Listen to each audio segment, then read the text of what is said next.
My brother's fiancée slid a $6,400 dinner bill across the table and told me I was uninvited to their wedding because my single status ruined her aesthetic. She wanted me to pay for the rehearsal dinner of a wedding I was no longer allowed to attend. She thought I was just a lonely woman who would cry and open her wallet. She had no idea I would soon cancel their luxury honeymoon and legally evict them from the home they thought they owned.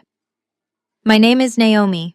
I am 33 years old and the founder of a corporate event planning agency.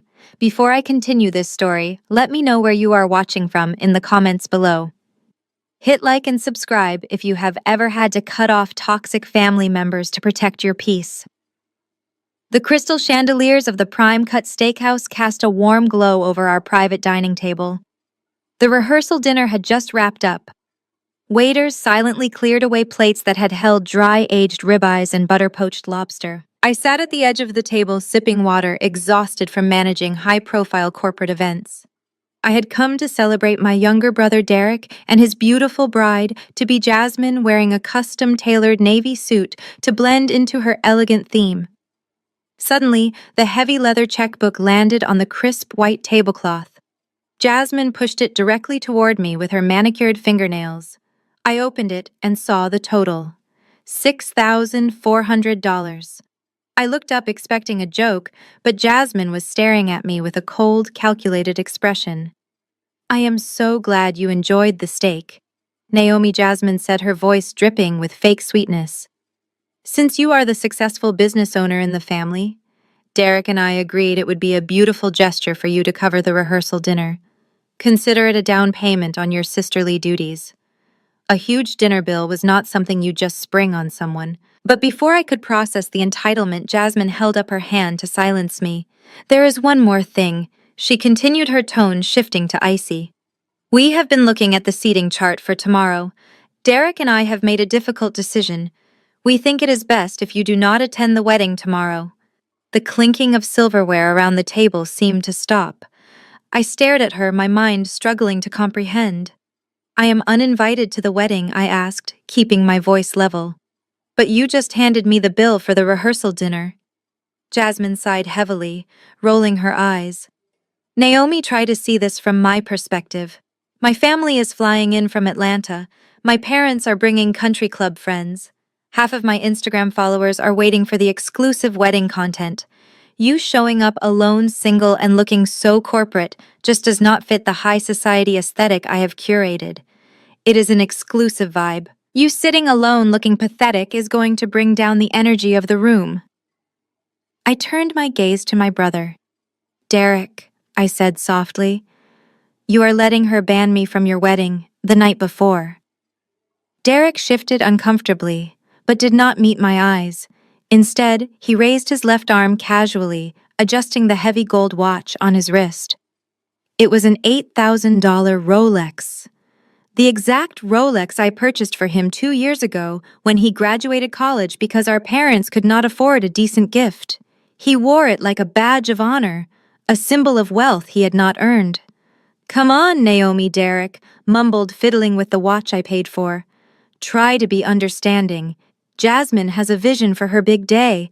Her guest list is full of influencers and local celebrities. You have to admit you do not really fit into that crowd. We just want everything perfect for the cameras. Plus, you already promised you would take care of the dinner bill tonight. Do not make a scene." I looked back and forth between them. Jasmine sat there with a smug smile, fully expecting me to burst into tears, write the check, and walk away in shame. Derek was already signaling the waiter, completely detached from the cruelty of what he had just done. They genuinely believed I was a weak, desperate woman who would endure any disrespect to maintain the illusion of family harmony. They thought my love for my brother was a blank check they could cash whenever they wanted. They were about to learn a very hard lesson about the reality of the cold money they loved so much. I slowly shifted my gaze away from Derek and looked across the table at my parents. My father Richard was busy inspecting his empty wineglass, pretending the sudden tension in the room had nothing to do with him. My mother Susan, however, was glaring right at me. Her lips were pressed together into a thin white line. I waited for her to say something to intervene and remind Derek that family was supposed to stick together. I waited for her to tell Jasmine that uninviting her own daughter from the wedding was unacceptable. Instead, my mother let out a loud, exasperated sigh that echoed in the quiet dining room. She carefully placed her linen napkin on the table and leaned forward. Her eyes were hard and completely devoid of any sympathy. "Naomi, please do not make a scene here," Susan whispered harshly. "People are starting to stare, and we absolutely cannot afford to look like some low-class dysfunctional family tonight.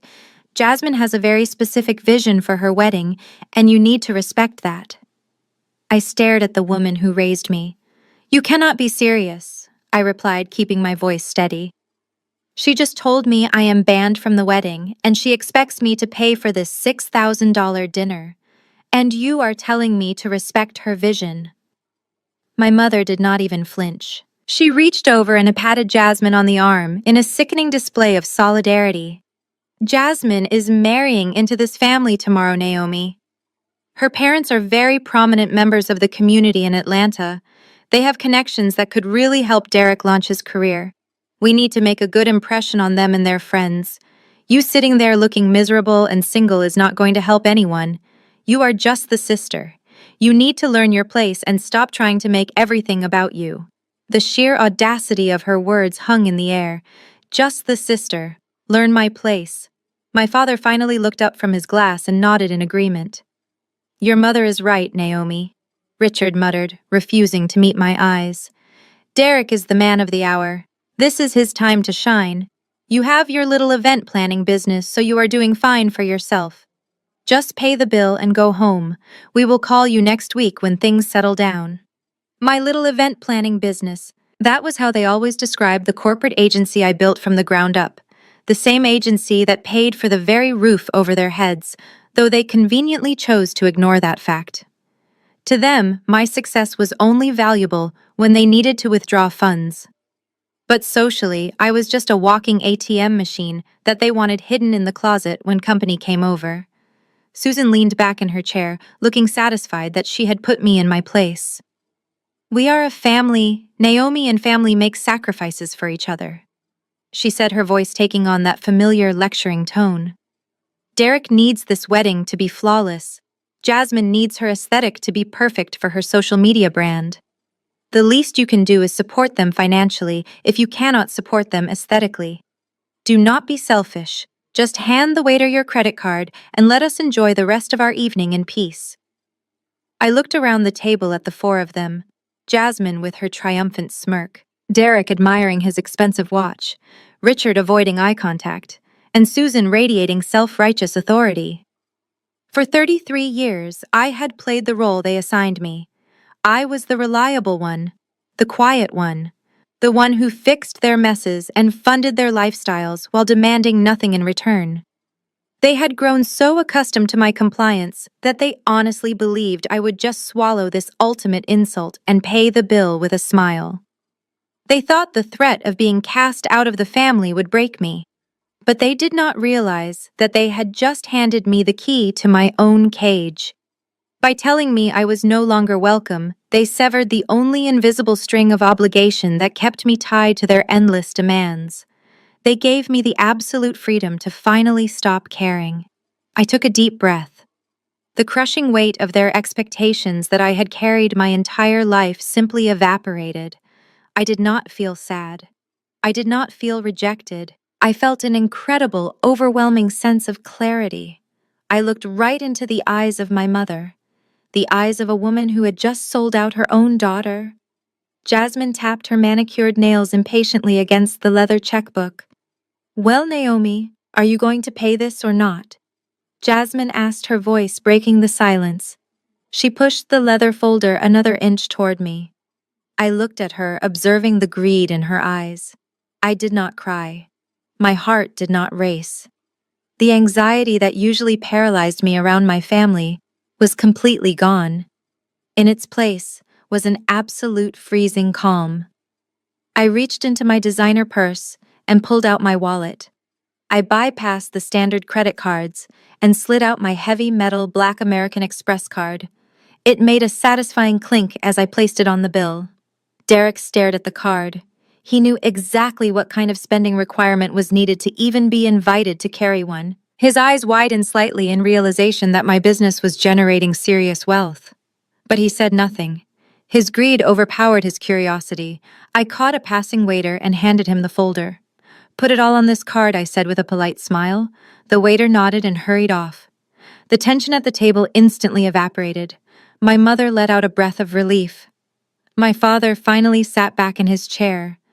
Jasmine beamed a wide, victorious smile, thinking she had successfully established her dominance as the new queen of the family. "Thank you, Naomi."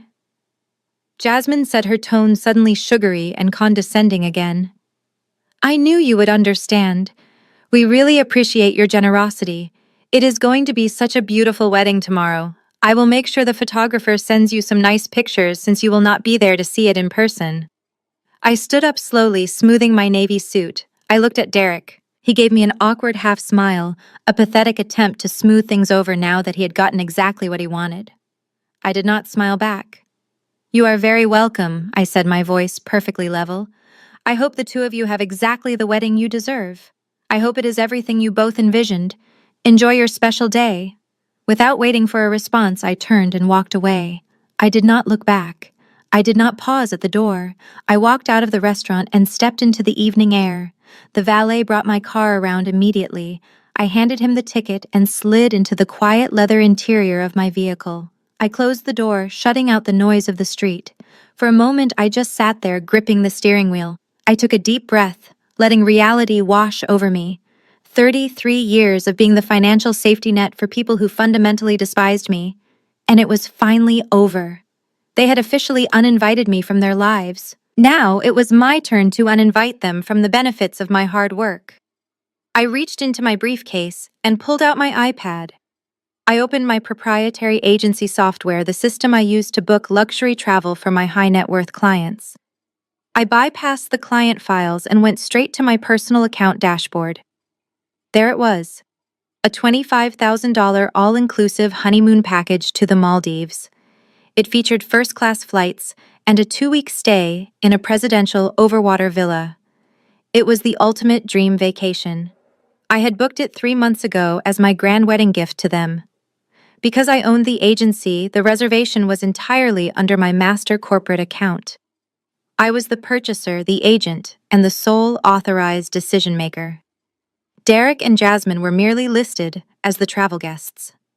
I tapped on the reservation. The full itinerary expanded on my screen, detailing the private seaplane transfers and couples spa treatments. Jasmine had been bragging about this trip to her followers for weeks. I stared at the bright red button at the bottom of the screen labeled Cancel Reservation. According to my agency policies, a cancellation within 48 hours of departure meant a total forfeiture of funds. No refunds, no credits, just a total wipeout. The price of the trip was a cheap fee to pay for my permanent freedom. I pressed the cancel button. A warning prompt popped up asking me to confirm the permanent deletion of the itinerary. I tapped confirm, and the screen displayed a green checkmark. Booking terminated. Flights voided. Villa released back into the resort inventory. I locked my iPad. Back inside the restaurant, Derek and Jasmine were probably celebrating their flawless victory. They had absolutely no idea their luxury honeymoon had just vanished into thin air. I pulled out of the parking lot feeling lighter than I had in my entire life. The next morning, I woke up to the sunlight streaming through the floor-to-ceiling windows of my penthouse apartment. It was Saturday, the day of the wedding. Under normal circumstances, I would have been awake since 5 in the morning. I would have been running around the city picking up last-minute floral arrangements, steaming the bridesmaids' dresses, and handing out cash to vendors who demanded unexpected day of fees. I would have been the invisible stagehand making sure Jasmine had the flawless high society wedding she demanded. But today the apartment was perfectly silent. I stretched in my king-sized bed, feeling the expensive Egyptian cotton sheets against my skin. There was no panic. There was no anxiety. For the first time in my adult life, I was not responsible for managing my family's manufactured crises. I rolled over and picked up my smartphone from the nightstand. The screen was already flooded with notifications. There were text messages from my mother reminding me to wire the money for the rehearsal dinner to her account. There was a passive-aggressive message from Derek asking if I was still going to drop off the bridal party breakfast spread before I disappeared for the day. They truly believed I was still going to serve them even after being banished. I did not bother reading the rest. I held down the power button and watched the screen go black. I tossed the lifeless piece of metal into my bedside drawer. Today was about me. I got out of bed and dressed in comfortable athleisure wear. I called my private driver and gave him the address of the most exclusive wellness sanctuary in the city. It was a luxury day spa that catered strictly to high-net-worth individuals requiring a 6-month waiting list just to secure a membership. I had been a member for 3 years but rarely found the time to actually enjoy it, because my family was always draining my energy and schedule. When I arrived, the concierge greeted me by name and handed me a plush heated robe. The air smelled of eucalyptus and crushed lavender. Soft ambient music played in the background, masking the noise of the busy city outside.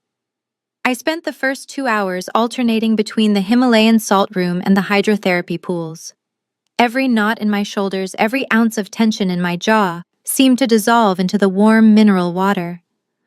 I realized how much physical pain I had been carrying just from the stress of anticipating my family's next demand. After a 90-minute deep tissue massage, I moved to the private relaxation lounge.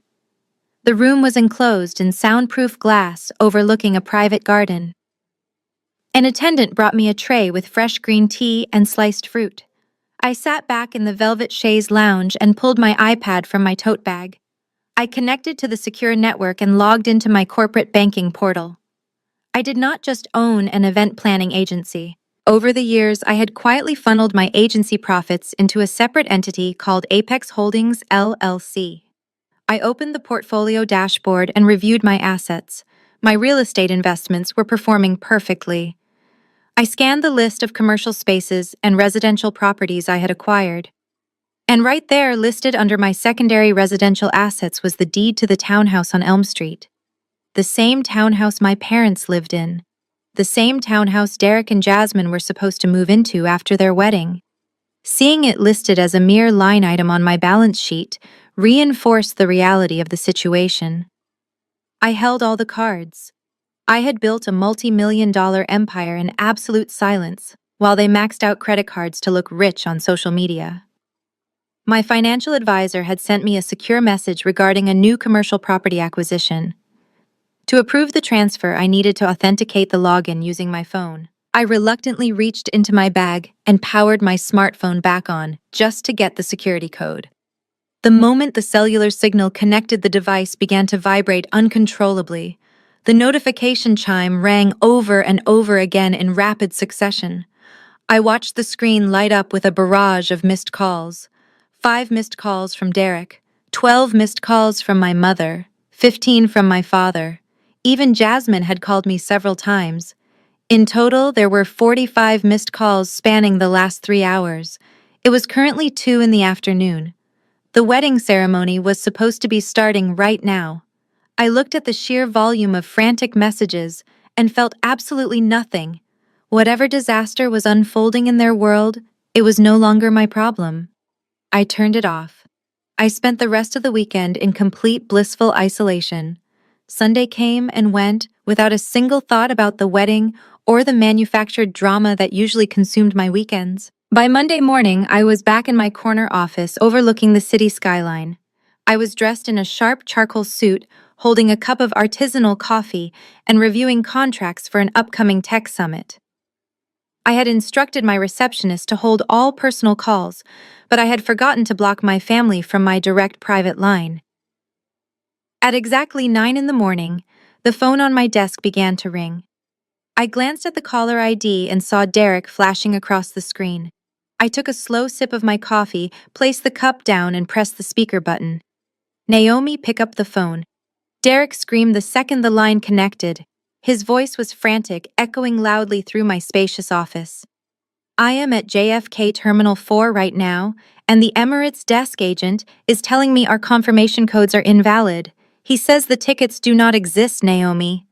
Tell me this is just some kind of system glitch. I leaned back in my leather chair. Hello, Derek, I said calmly. I hope the wedding was everything Jasmine dreamed of. Forget the wedding, Naomi. Derek yelled, his voice cracking with panic. The agent is telling me the entire $25,000 package was voided. The flights, the seaplane transfer, the overwater villa. Everything is gone. They are asking us to step aside because we are holding up the first-class line. Fix this right now. Call your agency and get the tickets reissued immediately. I listened to the desperate entitlement in his voice and felt a wave of pure satisfaction. There is no system glitch, Derek, I replied, keeping my tone professional and detached. I logged into my corporate portal on Friday night and canceled the entire itinerary. You and Jasmine explicitly told me I was not welcome at the wedding. You uninvited me from your lives to protect your high society aesthetic. So I simply uninvited you from the luxury vacation I purchased with my hard-earned money.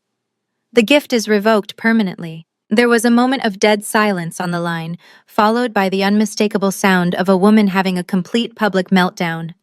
In the background, I could hear Jasmine shrieking at the top of her lungs. "What do you mean she canceled it?" Jasmine screamed, her voice shrill and echoing through the airport terminal. "We are going to the Maldives, Derek. You promised me." I already posted my first-class lounge outfit on Instagram. I tagged the resort. My followers are expecting a 2-week luxury vlog series starting today. My sponsors sent me clothes specifically for this trip. You cannot do this to my brand. Tell that petty, jealous sister of yours to put her credit card back on file right now. Jasmine was practically hyperventilating. I could hear an airport security guard politely but firmly asking them to step away from the premium check-in desk because they were disturbing the actual paying passengers. Derek came back on the line, breathing heavily, sounding utterly defeated. "Naomi, please," Derek begged, dropping the aggressive tone and switching to his usual manipulative pleading. "Jasmine is crying hysterically. People are filming us with their phones. We look like absolute fools. If you want us to pay you back for the rehearsal dinner, we will figure it out, but you have to reinstate this trip. We tried to just buy economy tickets ourselves, but the Emirates agent said your corporate account flagged the cancellation under a hostile dispute protocol. The resort in the Maldives has completely blacklisted us. They will not even let us book a standard room with our own money. That is standard procedure for my agency when a high-value package is terminated abruptly," I explained smoothly. "It protects my business from credit card fraud. You are flagged in their international database. There is absolutely nothing I can do, and even if I could, I would not lift a finger to help you. You made your choice at the steakhouse on Friday. You are doing this just to humiliate us," Derek accused, his voice trembling with helpless rage. "You are doing this because you are jealous. Jasmine comes from a better family than we do. I am doing this because I am finally matching your energy, Derek," I said. "Have a safe trip back to the townhouse. Oh, and be careful on the subway with that heavy Rolex on your wrist." I reached out and pressed the end call button, cutting off Jasmine's distant screaming. The office was quiet again. I smiled and turned back to my computer monitor, ready to continue my workday. But my peace was short-lived. Less than an hour later, the heavy glass doors of my agency swung open and the real storm arrived. The heavy glass doors of my agency swung open and the real storm arrived. My mother, Susan, marched past the reception desk, completely ignoring my shocked assistant who tried to intercept her. She wore a tailored beige trench coat, and her face was flushed bright red with fury. She did not bother knocking. She simply threw open the frosted glass door to my private office and slammed it shut behind her. The sound echoed off the polished concrete floors. I did not flinch. I carefully placed my silver pen down on my mahogany desk and looked up at her. "You are going to fix this right now, Naomi," my mother hissed, pointing a trembling finger at me. "You are going to pick up that phone and get your brother back on that flight to the Maldives. Do you have any idea what you have done?" Jasmine is in tears in the middle of the airport. Her parents are calling my cell phone, asking why their daughter is being treated like a criminal at the check-in counter. I leaned back in my heavy leather chair, interlacing my fingers. "Good morning to you too, Mom," I said, keeping my voice low and steady. "It is highly inappropriate for you to barge into my place of business like this. If you want a meeting, you speak with my assistant. Otherwise, I must ask you to leave immediately." Susan scoffed, taking a heavy step closer to my desk. Do not use that arrogant tone with me. I am your mother. I do not need an appointment to tell my daughter to stop acting like a vindictive child. You have completely humiliated our family today. You canceled their honeymoon over what? A petty disagreement. You are overreacting as usual, and I will not allow you to ruin your brother's life just because you are bitter. It was not a petty disagreement, I replied calmly. They uninvited me from the wedding because I do not fit Jasmine's aesthetic. They insulted me to my face, and you sat there and told me to accept it. You told me to learn my place. My place is apparently not at their wedding or in their lives. So I removed my financial contribution. It is a very simple concept called consequences. My mother slammed both of her hands flat onto the shiny surface of my desk, leaning over to glare at me. "This has nothing to do with the wedding, and you know it," she yelled. "This is about your lifelong obsession with ruining anything good that happens to Derek. You have always been jealous of him. Since you were kids, you resented him because we sent him to the private academy while you went to the local public school. You have always hated that we gave him the attention he needed. And now that he has found a beautiful woman from a prominent family, you cannot stand it. You want him to be as miserable as you are." Her words hung in the quiet office. She expected them to cut me deep. She expected me to revert to the insecure teenager who used to beg for her approval. But looking at her now, all I saw was a desperate woman trying to protect a son who brought absolutely nothing to the table. "I am not jealous of Derek," I said softly but firmly. "I feel sorry for him. He had to max out his credit cards just to fake a lifestyle he cannot afford. And I feel sorry for you, because you have spent your entire life enabling him. The trip is canceled, the money is gone. There is nothing left to discuss. You will rebook that trip today." Susan screamed, her composure shattering. "You own this entire agency. You are going to put it on your corporate card and apologize to Jasmine for the distress you caused." I reached over to the communication console on my desk and pressed a single silver button. "Yes, Miss Naomi," my security chief answered immediately through the crisp speaker. "David, I need you in my office right now, please," I said clearly. "We have a hostile visitor who needs a direct escort out of the building." My mother's jaw dropped in pure shock. "You are calling security on your own." "Mother," she gasped, stepping back from the desk. "I am calling security on a trespasser who is disrupting my business," I corrected her, maintaining eye contact. "You made it very clear on Friday night that I am just the sister. Well, today, I am just the CEO." The heavy office door opened, and David, a tall security professional, stepped inside. He looked at my mother and gestured politely toward the main exit. "Mom, it is time to leave the premises," he said firmly. Susan grabbed her designer handbag, her hands shaking with absolute rage. "You think you are so smart, Naomi," she spat, walking backward toward the door. "You are going to regret this. I will make sure of it. You will pay for this immense disrespect today." David placed a firm but professional hand on her elbow, guiding her toward the glass exit. But my mother was not done. She planted her designer heels into the polished concrete floor, refusing to be quietly escorted away. She wanted an audience, and she was determined to make a spectacle of my supposed cruelty. My assistant and several junior planners peeked out from their cubicles, their eyes wide as they witnessed the matriarch of my family completely losing her composure. "You think your money makes you untouchable, Naomi?" she shouted, her voice cracking as she struggled against the security guard's gentle but unyielding grip. "You think because you run this little agency you can dictate how this family operates. We raised you to be loyal. We sacrificed everything to give you a good life, and this is how you repay us." I remained seated behind my desk, watching her unravel. It was fascinating to see how quickly the mask of the elegant mother dissolved when she was denied access to my bank account. Now that the invisible chains of obligation were broken, her only remaining tactic was pure volume. "I am giving you one last chance to make this right," Susan sneered, leaning forward as David continued to inch her toward the main lobby. "Pick up the phone and put Derek back on that flight. If you refuse, I am stripping you of the only real family you have left." I crossed my arms and waited for the punchline. I knew she had one final card to play, the ultimate threat that she believed would instantly bring me to my knees. And there it was.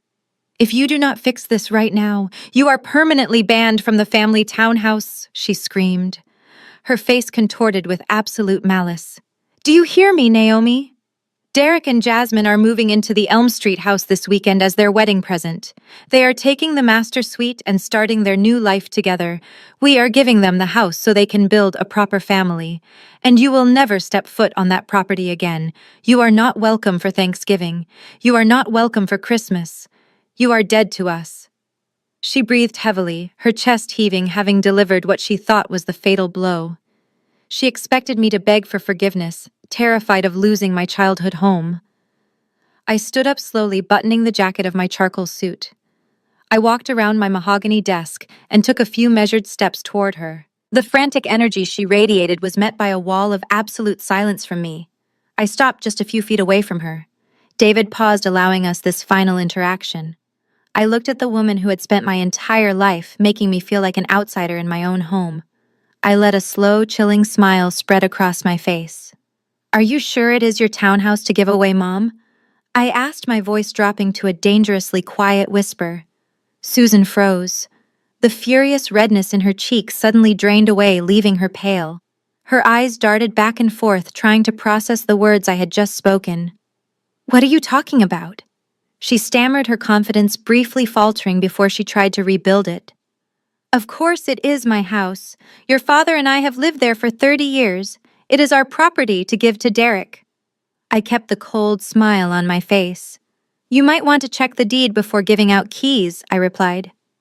"David, please ensure she makes it to the street." David nodded in agreement and forcefully maneuvered her out through the heavy glass doors of my corporate suite. My mother stumbled slightly as she was pushed out into the corridor. She turned back to look at me through the frosted glass, her mouth opening and closing, but no sound reaching me.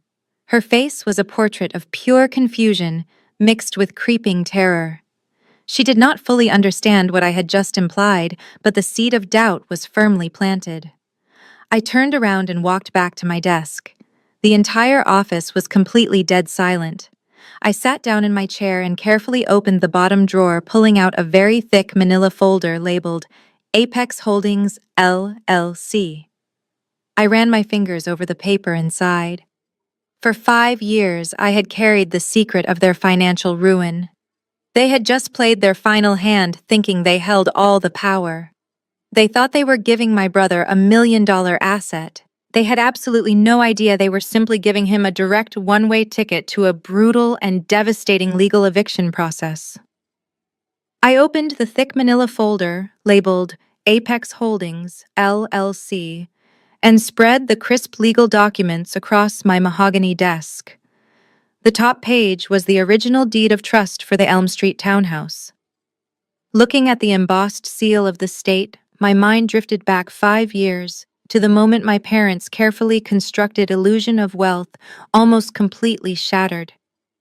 5 years ago, my father Richard made a series of disastrous financial decisions. He invested heavily in a failing tech startup, pouring every dime of his retirement savings and my mother's inheritance into a sinking ship. When the company inevitably went under, it took my parents' entire financial foundation with it. They were drowning in massive debt and facing imminent bankruptcy. I vividly remember the frantic phone calls and the humiliating cancellation of their expensive country club memberships. But the devastating blow came when the bank issued a formal notice of foreclosure on the Elm Street townhouse. The cherished family home was going to be auctioned off on the courthouse steps to the highest bidder. At the time, my corporate event planning agency was just beginning to generate massive profit margins. I knew that losing the house would completely break my parents. Despite years of their emotional coldness and blatant favoritism toward Derek, I still felt a twisted sense of obligation to save them from public ruin. But I also knew my father was a prideful man who would rather lose everything than accept a direct financial handout from the daughter he constantly belittled. So I orchestrated a completely anonymous rescue. I hired a sharp real estate attorney and formed Apex Holdings, LLC, a private holding company with my name buried deep in the confidential operating agreement. Through Apex Holdings, I swooped in and purchased the townhouse directly from the bank just 48 hours before the public foreclosure auction. I paid the bank in full, clearing all liens and outstanding mortgages.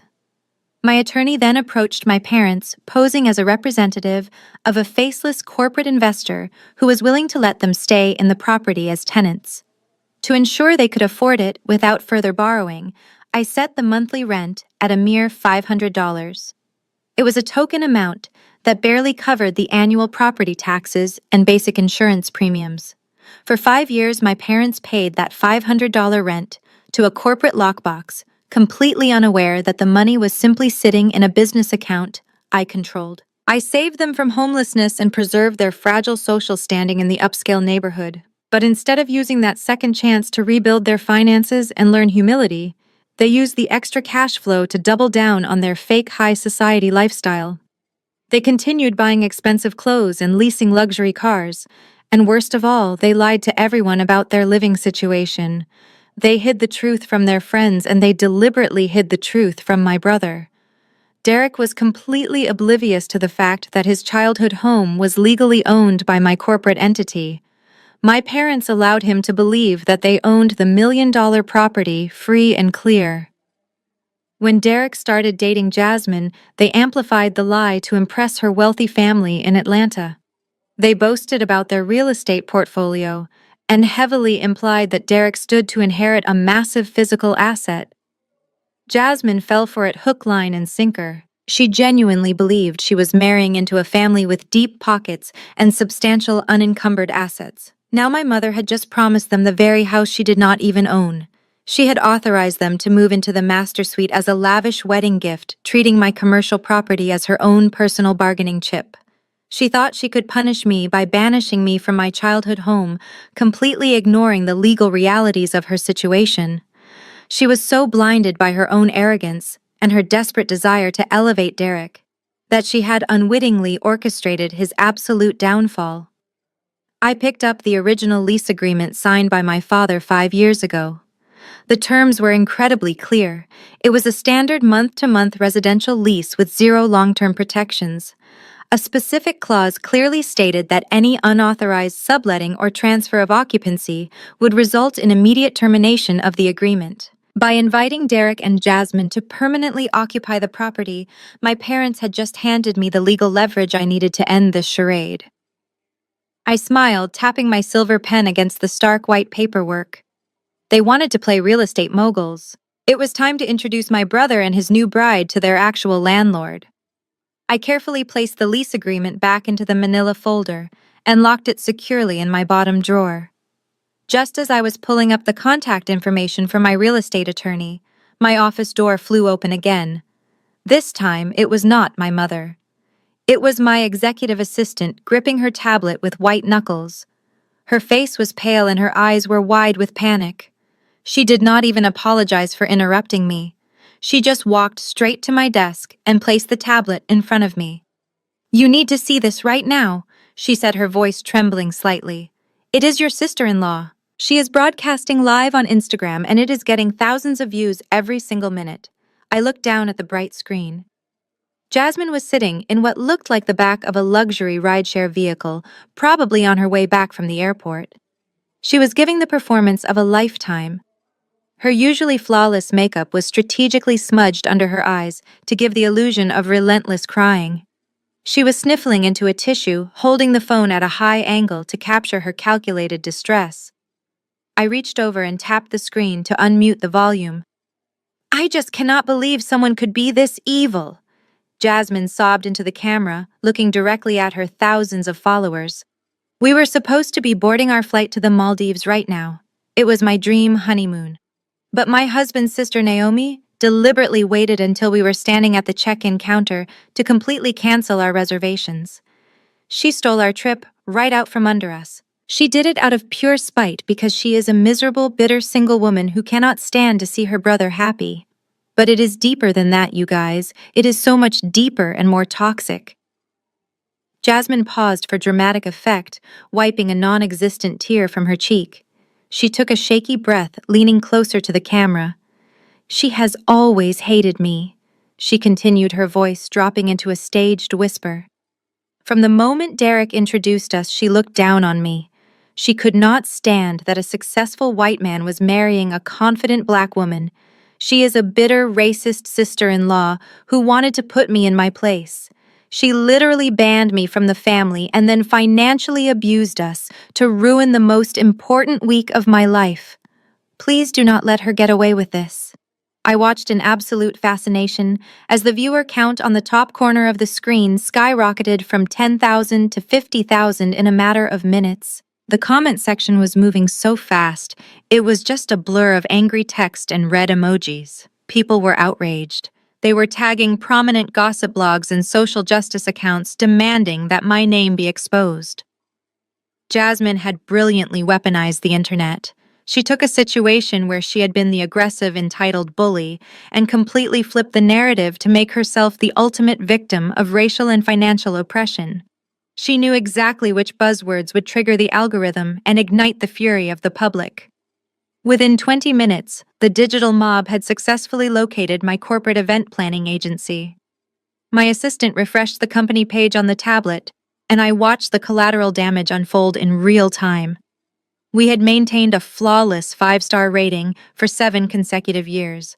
Now our page was being absolutely carpet-bombed with fake negative reviews. 1 star, 1 star, 1 star. The written complaints were vicious and entirely fabricated. People claiming I had ruined their weddings. People claiming my staff was discriminatory. People demanding that all corporate sponsors drop my agency immediately. The office phone lines began to light up like a Christmas tree as outraged internet strangers called just to scream profanities at my reception desk. My assistant looked at me, terrified. "We need to issue a statement," she urged, pacing nervously in front of my desk.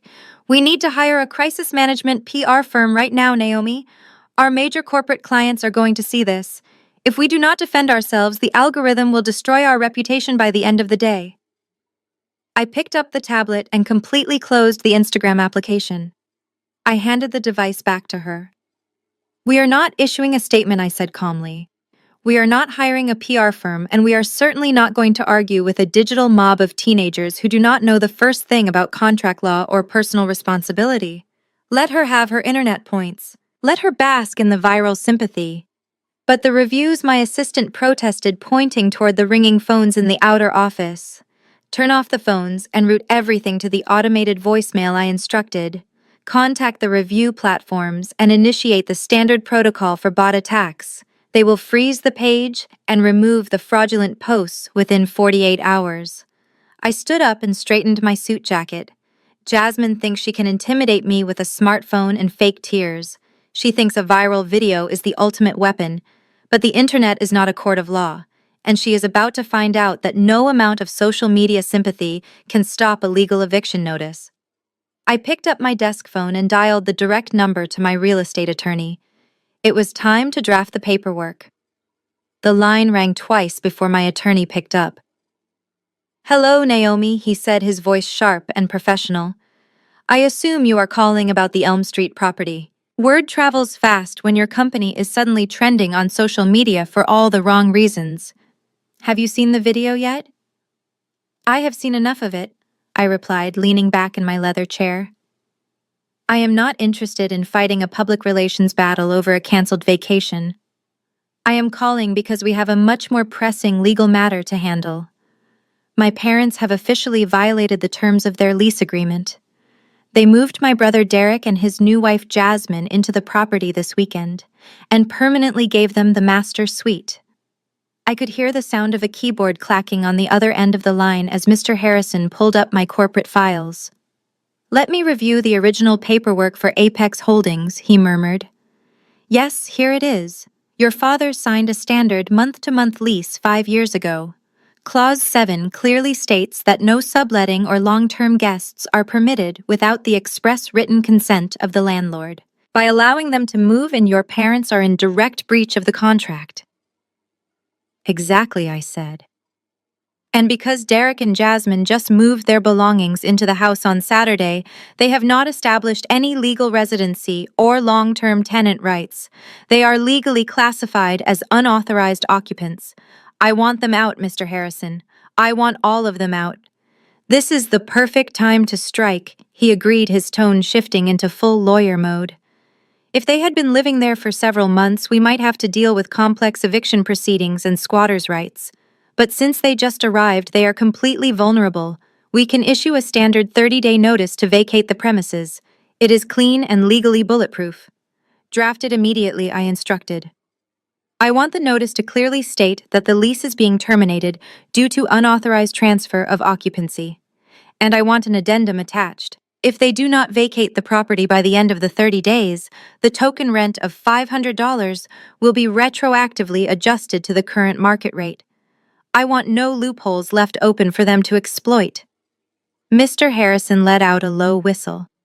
The current market rate for a 4-bedroom townhouse in that specific neighborhood is easily $5,500 a month, he noted. That is going to be a massive financial shock for them. They will not be able to afford a prolonged legal battle if they are suddenly hit with those kinds of monthly fees. It will bankrupt them in a matter of weeks. They cannot afford the $500 without my charity, I corrected him quietly. My mother stood in my office today and threatened to ban me from that very house. She thought she held the ultimate power over my life. Jasmine thinks she holds the ultimate power by crying to her followers on the internet. It is time they both learn who actually holds the deed. I will have the documents drawn up within the hour, Mr. Harrison promised. I will hire a private process server to deliver the notice directly to the front door this afternoon. They have to physically hand the paperwork to an adult resident, so there will be no way for them to claim they never received the warning. Make sure the server goes directly to the townhouse, I said, checking my watch. Jasmine said she was on her way back from the airport. They will likely be home unpacking their luggage and trying to figure out how to survive the humiliation of their cancelled honeymoon. It is the perfect time for a special legal delivery. I ended the call and set the phone down on my desk. I turned my chair around to look out the floor-to-ceiling windows of my office. The city stretched out below me, a vast grid of concrete and glass. Somewhere out there, my brother and his wife were driving back to a house they believed was their royal palace. They thought they had won the war by turning the internet against me. But the internet does not pay property taxes.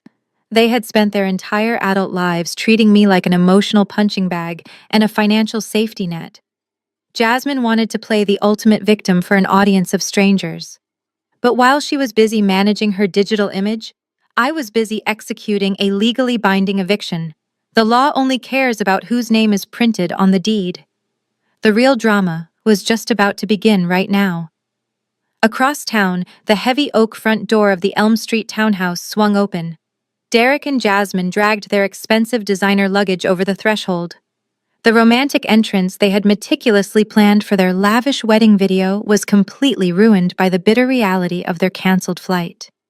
Jasmine threw her expensive travel bag onto the pristine hardwood floor of the foyer and immediately began pacing. She was still wearing the carefully coordinated airport outfit she had purchased specifically for the first-class lounge. Now it just felt like a ridiculous costume for a play that had been abruptly canceled. Derek tried his best to salvage the miserable afternoon. He walked into the expansive living room and gestured toward the towering stack of silver-wrapped wedding gifts sitting on the mahogany coffee table. Our parents had arranged them perfectly, anticipating the joyful arrival of the newlyweds. Look at all this, Jasmine, Derek said, forcing a strained, desperate smile.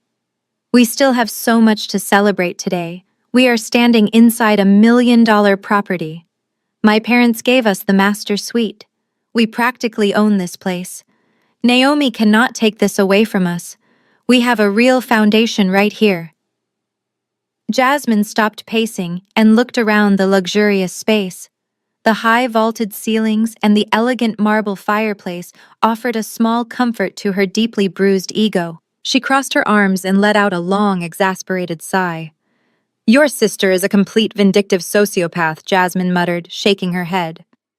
But you are right. We have this beautiful house. I can still create amazing home decor content for my brand. I will do a massive master bedroom makeover series.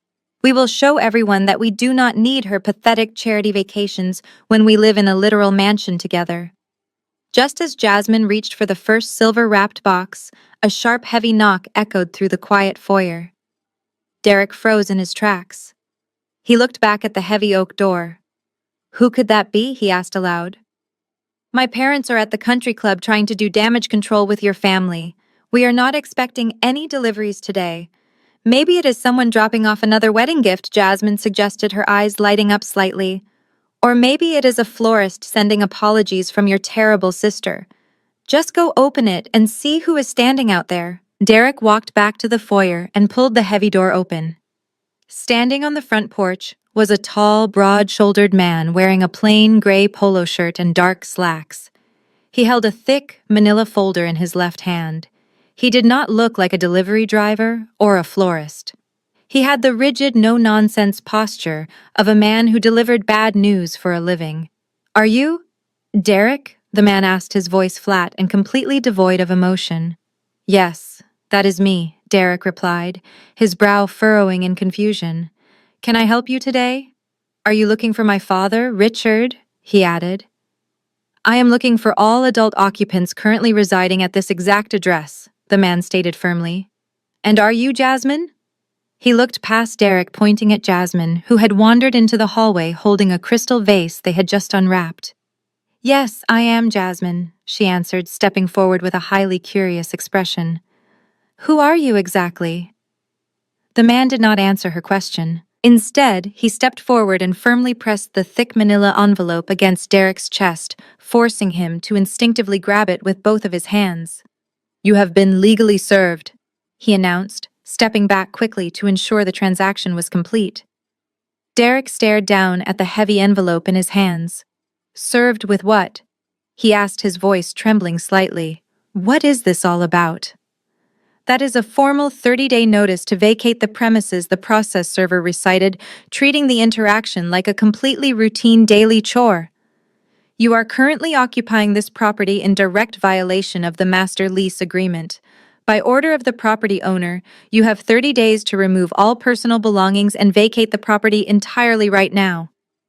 Derek scoffed, letting out a loud, nervous laugh. "You have the wrong house, buddy. My parents own this property. There is absolutely no lease. I suggest you read the documents, sir," the server said, walking away. Derek ripped open the envelope, pulling out the legal papers. The bold letters screamed, "Notice to vacate." His eyes locked onto the penalty clause. If the premises are not vacated, occupants will be responsible for a market rate rent of $5,500 per month. Derek's face lost all its color. The illusion of his million-dollar inheritance shattered right there completely. Derek stared at the bold black letters on the legal document. For a brief second, genuine panic gripped his chest. But then the panic slowly morphed into loud, arrogant laughter. He tossed the thick stack of papers onto the mahogany coffee table right next to the silver-wrapped wedding gifts. Jasmine jumped slightly at the sudden noise, her eyes darting between her husband and the manila envelope. "What is so funny?" she demanded, her voice tight with lingering anxiety. "What did that man just hand you, Derek?" "It is just my sister throwing another one of her pathetic tantrums," Derek said, wiping a tear of laughter from his eye. "She actually hired some random guy off the street to play dress-up and hand-deliver a fake eviction notice. She is trying to scare us out of the house because she is furious that Mom and Dad gave the master suite to us instead of her." Jasmine walked over to the coffee table and gingerly picked up the notice to vacate. Her eyes scanned the legal jargon. "Are you absolutely sure this is fake, Derek?" she asked, tracing the embossed seal with her manicured fingernail. "It looks incredibly authentic. It says the property is owned by a company called Apex Holdings, LLC. I thought your parents owned this house outright." "They do own it," Derek scoffed, waving his hand dismissively. "Think about it, Jasmine. Naomi runs a corporate event planning agency. She deals with fake props and staging all day long. Printing a bogus legal document on fancy paper is literally her job. She probably just Googled a random LLC name to make it look intimidating. There is no way my parents would be secretly renting their own house. They have lived here for 30 years. They are wealthy, established members of this community. Naomi is just having a total psychological breakdown because she realized she has zero power over our family anymore. Jasmine slowly nodded, wanting desperately to believe him. The alternative was simply too terrifying to consider. She carefully placed the papers back onto the table.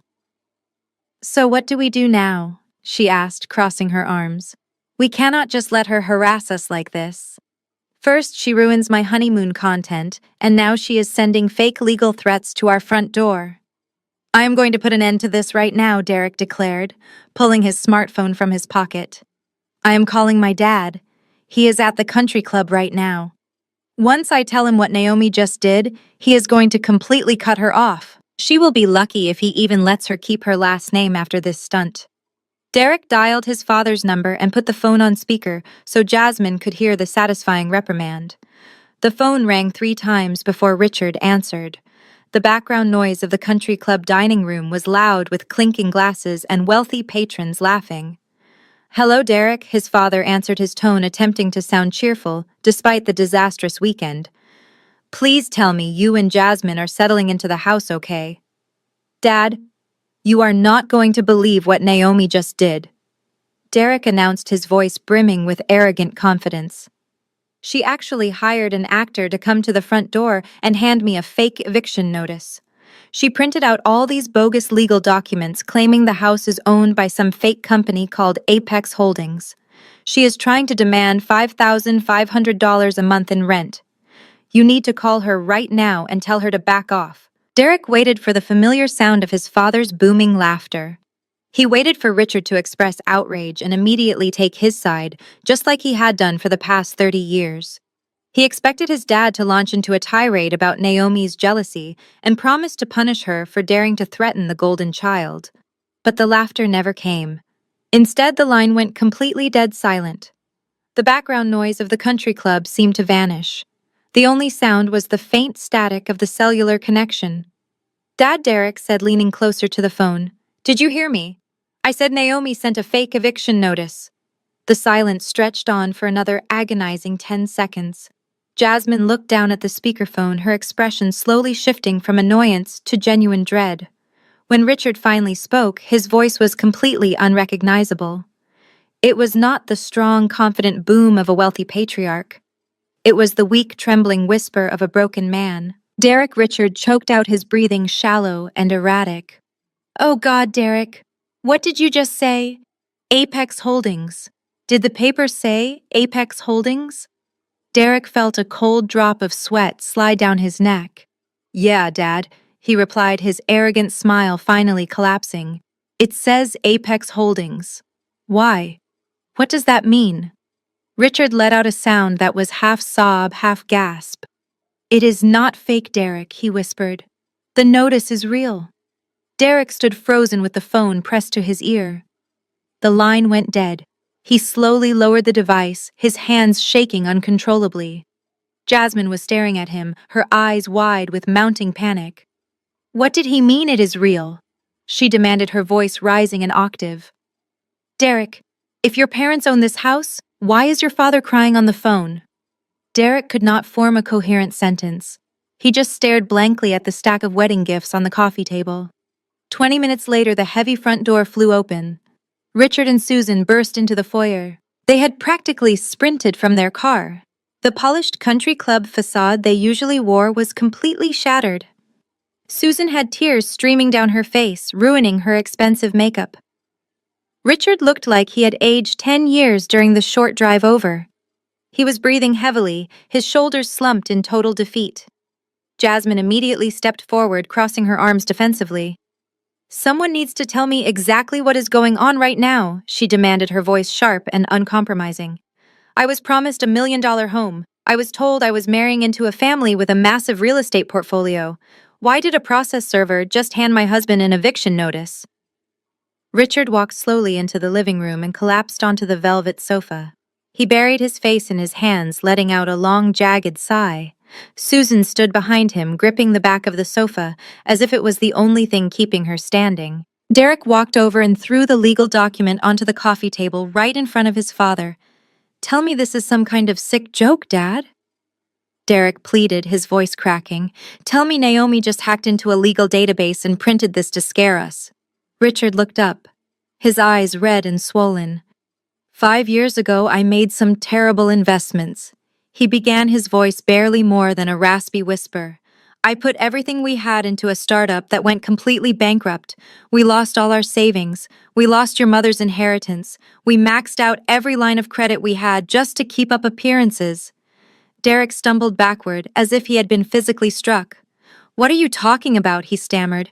"We go to the country club every weekend. You drive a luxury car. We have always had money." "It was all a carefully maintained illusion," Susan sobbed, burying her face in her hands. "We were drowning in debt, Derek. The bank issued a formal notice of foreclosure on this house. We were 48 hours away from being thrown out onto the street with absolutely nothing." Jasmine felt the room spinning. She grabbed the edge of the fireplace mantel to steady herself. "So, who owns the house?" she asked, her tone turning completely lethal. "If the bank foreclosed, who bought it?" Richard pointed a trembling finger at the eviction notice on the coffee table. "A private holding company called Apex Holdings bought it directly from the bank," he explained. "They paid off all our liens and allowed us to stay here as tenants. We signed a standard month-to-month lease. We only pay $500 a month in rent. That is the only reason we could afford to keep living here and pretend everything was normal." Derek's mind raced, trying to connect the dots. But the eviction notice says Apex Holdings is demanding we leave, and the process server said Naomi sent him. How does Naomi know the company that owns the house? Because Naomi is the company. Richard confessed, his voice breaking completely. "Your sister is the sole owner of Apex Holdings LLC. She is the one who bought the house out of foreclosure. She is the one who has been secretly subsidizing our entire lifestyle for the last 5 years. We are her tenants, Derek. She is our landlord. And because your mother told her we were giving the house to you, Naomi just terminated our lease." The silence in the living room was absolute and suffocating. The grand illusion of the wealthy family was completely obliterated. Derek looked around the luxurious space, suddenly realizing that he owned absolutely nothing. The walls, the floors, the roof over his head, all belonged to the sister he had just banished from his wedding to protect an aesthetic. Jasmine let out a sharp, bitter laugh. She looked at Derek, her eyes filled with absolute disgust. "You are completely broke," she whispered venomously. "You and your entire family are nothing but frauds living on your sister's charity." Derek opened his mouth to defend himself. But before he could speak, Jasmine noticed a thick envelope sticking out of his bag. She angrily yanked it out. Jasmine stepped back, holding the thick white envelope she had just pulled from Derek's leather duffel bag. The return address caught her eye immediately. It was from a major national bank known for issuing premium credit cards. Derek lunged forward, his face suddenly drained of color. "Give that back to me, Jasmine!" he shouted frantically, swiping at the air as she easily sidestepped him. "That is my private mail. You have absolutely no right to look at that." His sudden panic only fueled her suspicion. "If you have nothing to hide, then why are you shaking?" she demanded, her voice sharp and unrelenting. She tore the top of the envelope open with her manicured fingers, completely ignoring his desperate pleas. She pulled out a thick stack of papers stapled at the top corner. The words, "Final Collection Notice," were printed in bold red ink across the top of the first page. Jasmine began to read the document, her eyes scanning the itemized list of charges and the aggressively highlighted overdue balances. The room was dead silent, except for her jagged breathing. Richard and Susan sat frozen on the velvet sofa, watching their son's final remaining secret unravel right in front of them. The sophisticated facade they had all worked so hard to maintain was burning to the ground. $70,000, Jasmine whispered, her voice trembling with a mixture of shock and absolute rage. She looked up from the papers, staring at Derek as if he were a complete stranger. "You have $70,000 in credit card debt." Derek swallowed hard, taking a step backward. "I can explain that," he stammered, holding his hands up defensively. It is just a temporary cash flow issue. I am consolidating it next month. Jasmine did not let him finish. She started reading the line items out loud, her voice echoing off the high vaulted ceilings of the living room they were about to be evicted from. $15,000 for the custom floral arrangements, she read, her tone dripping with venom. $10,000 for the premium open bar. $8,000 for your designer tuxedo. $12,000 for the reception venue deposit. She dropped the papers onto the hardwood floor, watching them scatter. You paid for your entire half of the wedding on high-interest credit cards, she screamed, completely losing her carefully maintained composure. You told me you had a massive investment portfolio. You told me you were liquidating assets to cover these expenses. You lied to me, Derek. You maxed out credit cards to throw a party you could not remotely afford. I did it for you.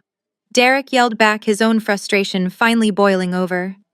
He pointed a shaking finger at her. You were the one demanding the high society aesthetic, Jasmine. You were the one who invited 500 people because you needed to impress your followers on the internet. You refused to compromise on a single detail. I wanted to give you the perfect day. I wanted you to be happy. You wanted to look rich, she shot back, stepping right up to his face. You wanted my family to think you were a wealthy, sophisticated man, but you are nothing. You do not own a house. You do not have investments. You do not even have enough money to pay for the rehearsal dinner, which is exactly why you tried to force your sister to foot the bill on Friday night. The reality of the situation crashed down on Jasmine with suffocating weight. Her entire influencer brand was built on the image of a successful luxury lifestyle. She had spent the last year bragging to her followers about marrying into an affluent family. But the truth was far worse than just social embarrassment. They were now legally married. Legally, depending on the state laws, she might now be legally tied to his financial disaster. She was permanently bound to a man completely drowning in unsecured consumer debt and facing an imminent legal eviction from a house owned by his estranged sister. This is all Naomi's fault, Derek pleaded, turning to his parents for support. If she had just acted like a normal sister and helped pay for the wedding like we expected, none of this would be happening. She is a multi-millionaire, Jasmine. She could wipe out this debt with a single check. She is just punishing us. Jasmine let out a very hollow and extremely bitter laugh. She looked at her new husband and saw exactly what Naomi had seen all along: a weak, entitled man who blamed everyone else for his own catastrophic failures. Naomi is not punishing us, Jasmine said, her voice dropping to a terrifyingly calm whisper. Naomi simply stopped paying for your pathetic, endless delusions. And you dragged me right down into the mud with you. Naomi simply stopped paying for your pathetic, endless delusions. And you dragged me right down into the mud with you. Jasmine turned her back on Derek, crossing her arms tightly across her chest. She refused to look at him anymore. Her mind was already racing through the legal implications of an annulment. She had spent the last 2 years carefully curating her online image as a wealthy, sophisticated woman. Now she was standing in a living room that belonged to the sister she had just publicly humiliated, legally, bound to a man who was $70,000 in debt. The sheer weight of the panic settling over the room was suffocating.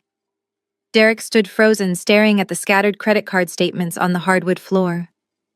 He looked at his mother, Susan, who was sobbing uncontrollably into her hands. He looked at his father, Richard, whose face was pale and drawn. For the first time in his life, Derek realized there was no safety net waiting to catch him. There was no secret fund. There was no inheritance. The only reason he had never experienced the consequences of his reckless behavior was because I had always quietly absorbed the impact, and he had just banned me from his wedding and tried to force me to pay for the rehearsal dinner. We cannot afford the new rent, Derek whispered, breaking the heavy silence. If we do not leave in 30 days, the notice says we owe $5,500 a month, plus the credit card minimum payments. We are going to be completely bankrupt by the end of the year. We are already bankrupt, Richard said, his voice hollow and defeated. We have been bankrupt for 5 years, Derek. Your sister was the only thing keeping us off the street. And because of your arrogance and your mother's endless need to show off, we have pushed her too far. We are completely at her mercy now. We can fight this in court. Susan interjected, her voice shrill with desperation. We can hire a lawyer. We have lived here for decades. She cannot just throw us out like garbage. With what money? Susan Richards snapped, turning on his wife with sudden ferocity. With what money are we going to hire a real estate attorney to fight a corporate holding company? Naomi holds the deed. Naomi holds the original lease that I signed with my own hand. She has every legal right to evict us because we violated the terms of the agreement. We have absolutely nothing to fight her with. Richard slowly reached into his pocket and pulled out his cell phone. His hands were shaking so badly, he almost dropped the device. He stared at the screen for a long moment. 30 years of pride were crumbling to dust in his hands. He took a deep breath and pressed the call button. Across the city, I was sitting in my corner office reviewing a catering contract for an upcoming corporate gala. When my private line rang, I glanced at the caller ID. I saw my father's name flashing on the screen. I let it ring 3 times before I calmly picked up the receiver and pressed it to my ear. "Hello, Richard," I said, keeping my voice perfectly professional and detached. "Naomi?" He began, his voice cracking instantly. "Please do not hang up the phone. I am begging you to just listen to me for 1 minute." It was jarring to hear the absolute defeat in his voice. This was a man who had spent my entire life speaking to me with condescension and cold authority. Now he sounded like a frightened child. "I am listening," I replied, staring out the floor-to-ceiling windows at the city skyline. "We got the legal notice," he stammered. "Derek and Jasmine got the notice." "Naomi, you cannot do this. We have absolutely nowhere to go. Derek is drowning in debt from the wedding. If you kick us out, we will be ruined, all of us. We will be homeless. Please, Naomi. I know we have made terrible mistakes. I know we have treated you poorly, but you are still my daughter. Please let us sit down and sort this out like a family." I listened to his desperate pleas. He was finally dropping his pride, but he was still trying to use the concept of family as a weapon to manipulate my emotions. He thought if he just apologized enough, I would tear up the eviction notice. "I want to hold an emergency family meeting." Richard continued, his breathing ragged. "Just come over to the townhouse tonight. We will sit down in the living room and figure this out. Whatever you want, we will do it. Just please come over." I looked at the thick manila folder sitting on my mahogany desk. Going to the townhouse one last time would give me the perfect opportunity to deliver the final absolute blow in person. "All right," I said, my voice ice cold. "I will meet you at the townhouse at 7 o'clock tonight. Make sure everyone is in the living room when I arrive." "Thank you, Naomi." Richard gasped, sounding incredibly relieved. "Thank you so much. We will see you at 7. I ended the call and placed the phone back on its cradle. They actually thought they could negotiate their way out of this. They had no idea what was coming. At exactly 7 o'clock, I pulled my sleek black sedan into the driveway of the Elm Street townhouse.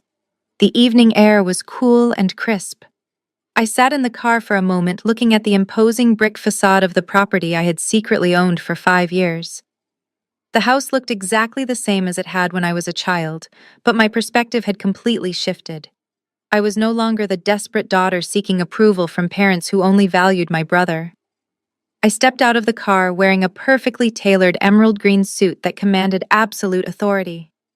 I walked up the stone pathway, my heels clicking sharply against the pavement. I did not bother knocking. I pulled my master key from my designer bag, unlocked the heavy oak front door, and stepped inside. The atmosphere in the living room was suffocatingly tense. It felt like walking into a funeral parlor. Richard was sitting in a high-backed leather armchair, looking completely hollowed out. His usual commanding presence was completely gone. Susan sat on the edge of the velvet sofa, her hands clasped tightly in her lap. Derek stood near the fireplace, nervously picking at his cuticles. But Jasmine was a completely different story. She was sitting in the center of the sofa with her legs crossed and her arms folded tightly across her chest. Despite discovering her new husband's massive financial debt just hours earlier, she was still wearing her carefully crafted mask of arrogance. She had apparently decided that the best defense was to go on the offensive. I walked into the center of the room and remained standing. I did not take off my coat, and I did not accept Richard's weak gesture toward an empty chair. I simply looked at the four of them, waiting for someone to speak. Naomi, thank you for coming. Richard started, his voice wavering slightly. We really need to talk about this notice you sent. But before Richard could finish his thought, Jasmine forcefully interrupted him. She leaned forward, uncrossing her arms and pointing a manicured finger directly at me.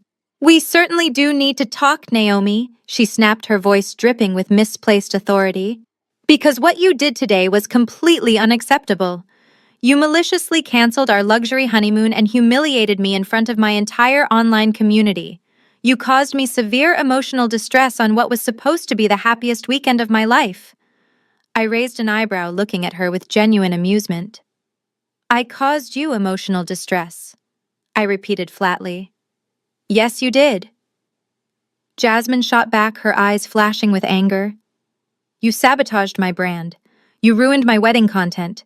And then you had the absolute audacity to send a man to this house to threaten my husband with an eviction document. I know Derek is in debt, Naomi. I know your parents have been renting this house from your holding company. They confessed everything. But that does not give you the right to treat us like peasants. You owe us a massive apology. I stood there in complete silence, letting her ridiculous words echo off the vaulted ceilings. She had just acknowledged that her husband was broke and her in-laws were completely bankrupt, yet she was still demanding an apology from the only person in the room who actually owned anything. And that is not all, Jasmine continued, emboldened by my silence. Derek and I have discussed how to fix this situation. We are willing to forgive your petty behavior regarding the honeymoon, but there has to be a real consequence for the emotional damage you caused today. To make things right, we expect you to formally transfer the deed of this townhouse into Derek's name by the end of the week, free and clear. I stared at her, making sure I had heard her correctly. You want me to give you my $1 million commercial property as an apology for canceling a vacation you banned me from attending? I asked, my voice dangerously calm. Susan suddenly sat up straighter on the sofa, nodding her head in vigorous agreement. Jasmine is absolutely right, Naomi. My mother chimed in, completely ignoring the devastating reality of their financial ruin. You have dragged this family through the mud today. You have embarrassed us in front of Jasmine's parents. The only way to fix this disaster and keep the family together is to sign the house over to your brother. It is the honorable thing to do. You have plenty of money from your little event agency. Derek needs this house to build his future and recover from the debt he took on for the wedding. I looked at my mother and then at Jasmine. Their entitlement was a bottomless pit. They were standing in a burning building, completely surrounded by the ashes of their own lies, and they were demanding that I hand them the deed to the ashes.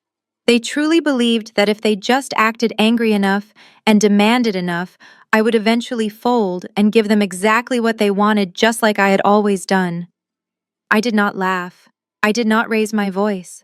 I simply reached into my designer leather tote bag and pulled out the thick manila folder I had brought from my office.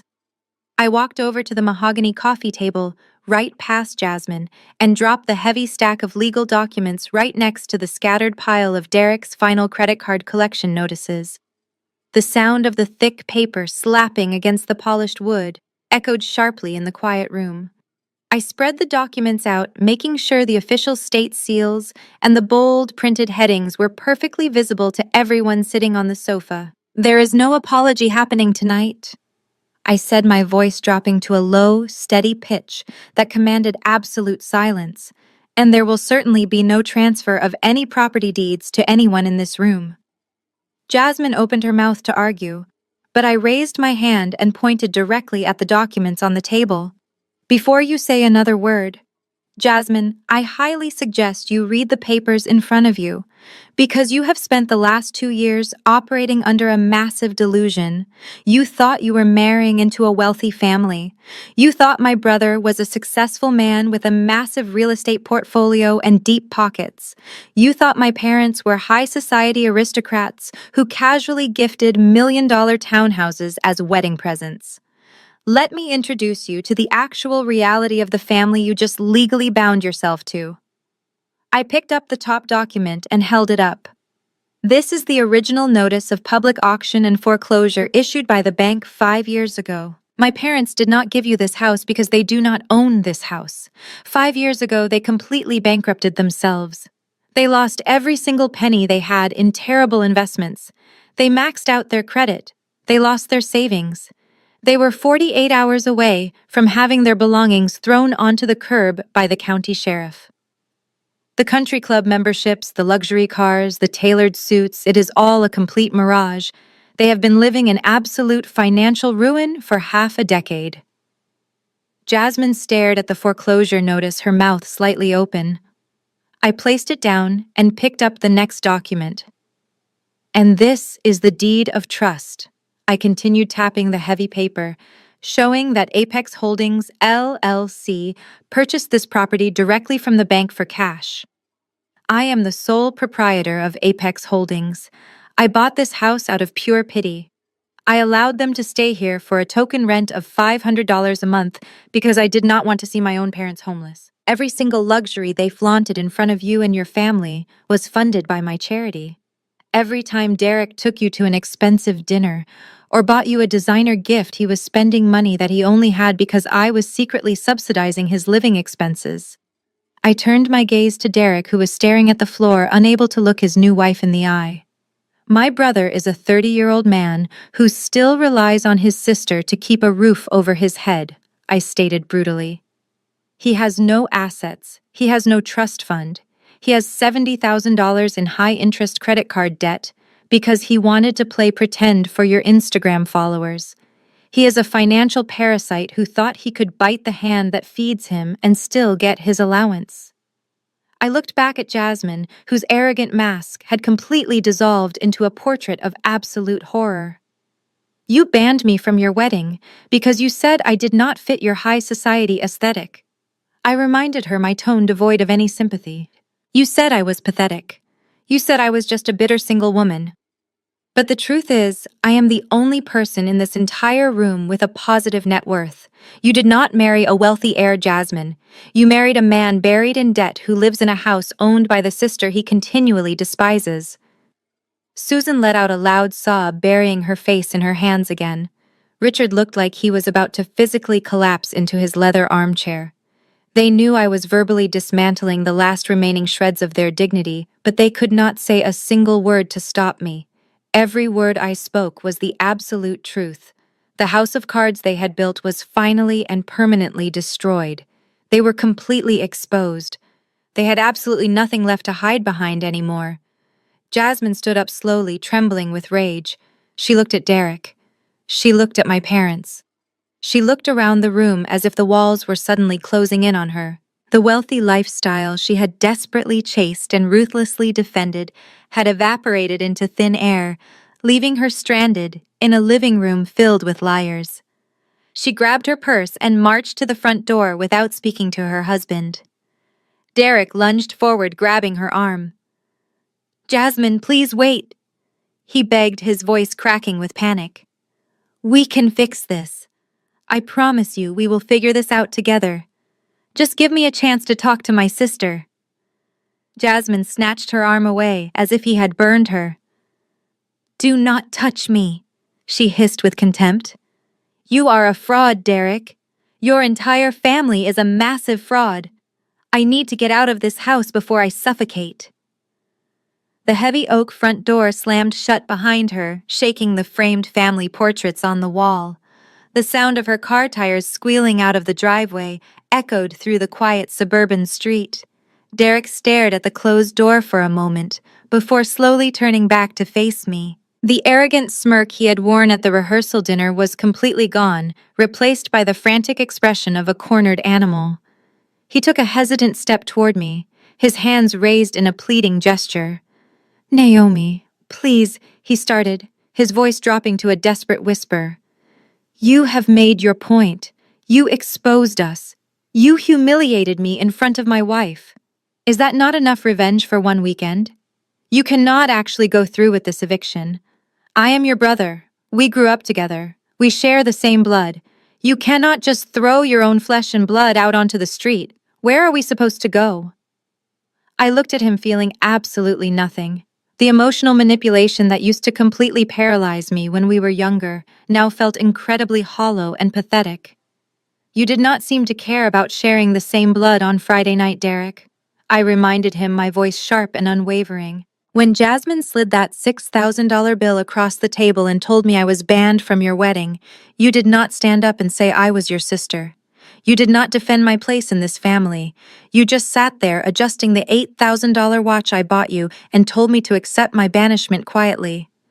I was just trying to keep the peace, he pleaded, taking another step forward. Jasmine was stressed about the aesthetic. You know how weddings are. People get emotional and make rash decisions. It was not a rash decision, I corrected him, stepping forward to meet his gaze. It was a calculated insult. You uninvited me because I was not good enough to be seen with your high society guests. You agreed with Jasmine when she said I was pathetic and single. So tell me, Derek, why are you begging for the house of someone so pathetic? Why are you demanding charity from the sister who ruins your aesthetic? He swallowed hard, darting his eyes toward the documents on the table. He knew he had absolutely no defense for his behavior, so he shifted his strategy to sheer financial desperation. We cannot afford the $5,500 penalty rent, he confessed, his voice trembling. You know I am completely buried in credit card debt. Even with both of our incomes, Jasmine and I could never make those monthly payments, and Mom and Dad have nothing left. If you do not let us stay here for the original $500, we will have to declare bankruptcy by the end of the month. That sounds like a very difficult financial puzzle for you to solve, I replied, crossing my arms. But it is no longer my responsibility to solve it for you. The $500 rent was a massive gift. It was a lifeline I extended to this family to keep you off the street. And instead of using that lifeline to rebuild your lives, you used it to fund a fake luxury lifestyle and treat me like garbage. My mother let out another loud sob from the sofa. Naomi, please, she wailed, her face buried in her hands. You are destroying this family. I did not destroy anything, Susan, I said, looking directly at her. I simply stopped paying the maintenance fee for the illusion. The reality of the real estate market is brutal. $5,500 is the exact market rate for a 4-bedroom townhouse in this exclusive neighborhood. You wanted to live like wealthy aristocrats. Now you have to pay the actual price of admission. Derek fell to his knees right in front of the coffee table.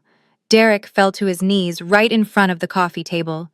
He grabbed the edge of the polished mahogany, staring at the scattered documents as if they were written in a foreign language. The physical collapse of the golden child was a pathetic sight to behold. For 30 years, he had floated on a cloud of unearned privilege and endless bailouts. Now gravity had finally caught up with him. He let out a choked sob, burying his face against his arms. Seeing her precious son completely broken, my mother could no longer maintain her seat on the velvet sofa.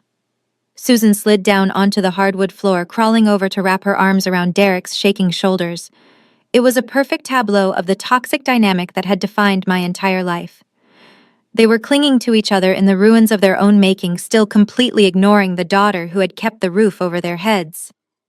Naomi, please, I am begging you, Susan cried, her voice completely stripped of its usual haughty arrogance. She looked up at me, her makeup heavily smeared across her cheeks. We will pay the normal rent. We will find a way to pay the $5,500 every single month. I will sell my jewelry. Richard can come out of retirement and find a consulting job.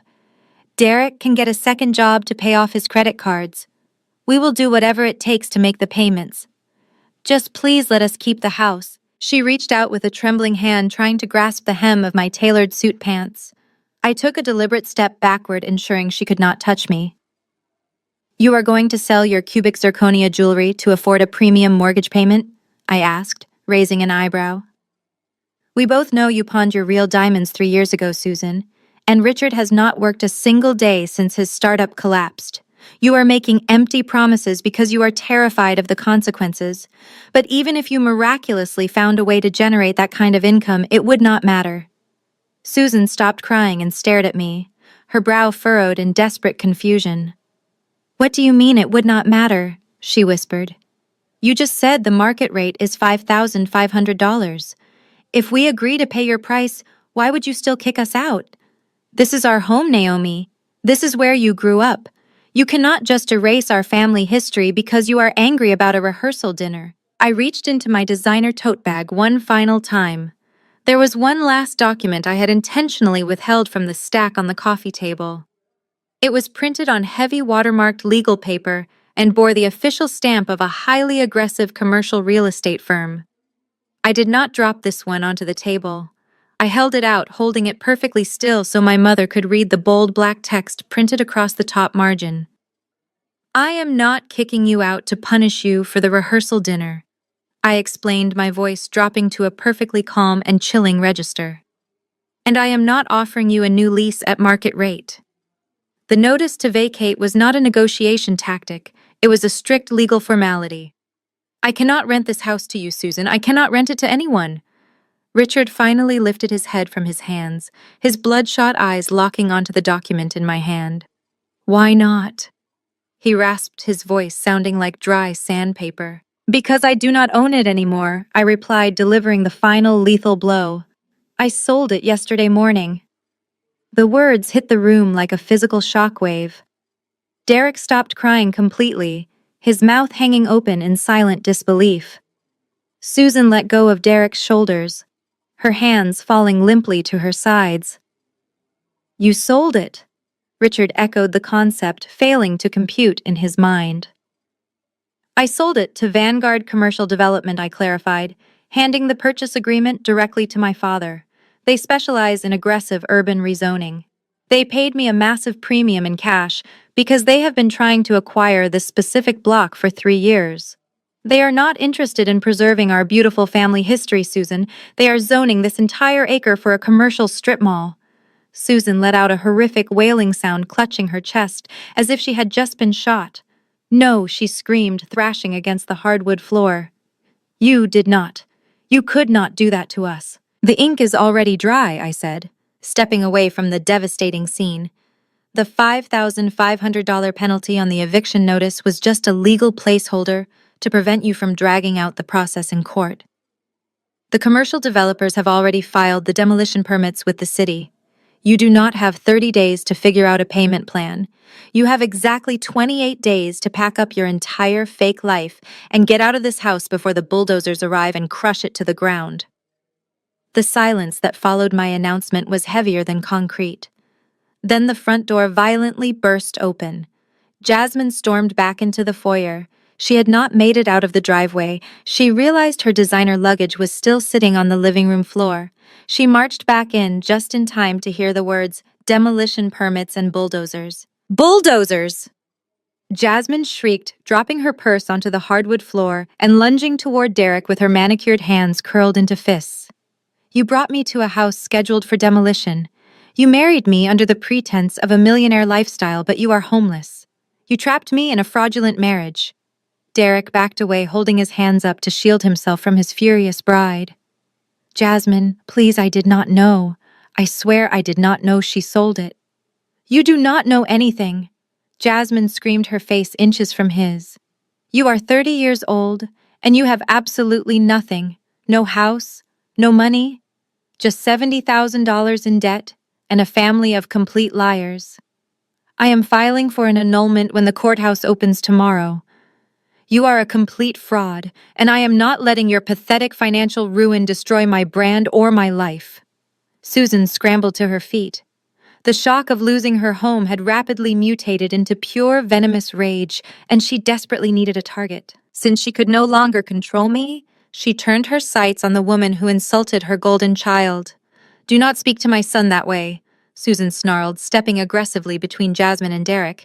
You are the one who caused this entire disaster. If you had not been so obsessed with your internet brand, none of this would be happening. Jasmine whipped her head around to glare at my mother. Excuse me. I caused this. You lied to me about owning $1 million townhouse. You started this at the restaurant, Susan yelled, pointing a shaking finger at Jasmine's face. You just had to have the perfect, exclusive aesthetic. You are the one who told Naomi she was banned from the wedding. You slid that massive rehearsal dinner bill across the table and demanded she pay it. If you acted grateful, Naomi would have never canceled the honeymoon or sold this house. You completely ruined my son's life with your greed. Your son ruined his own life. Jasmine fired back, her voice completely raw with fury. And you helped him do it.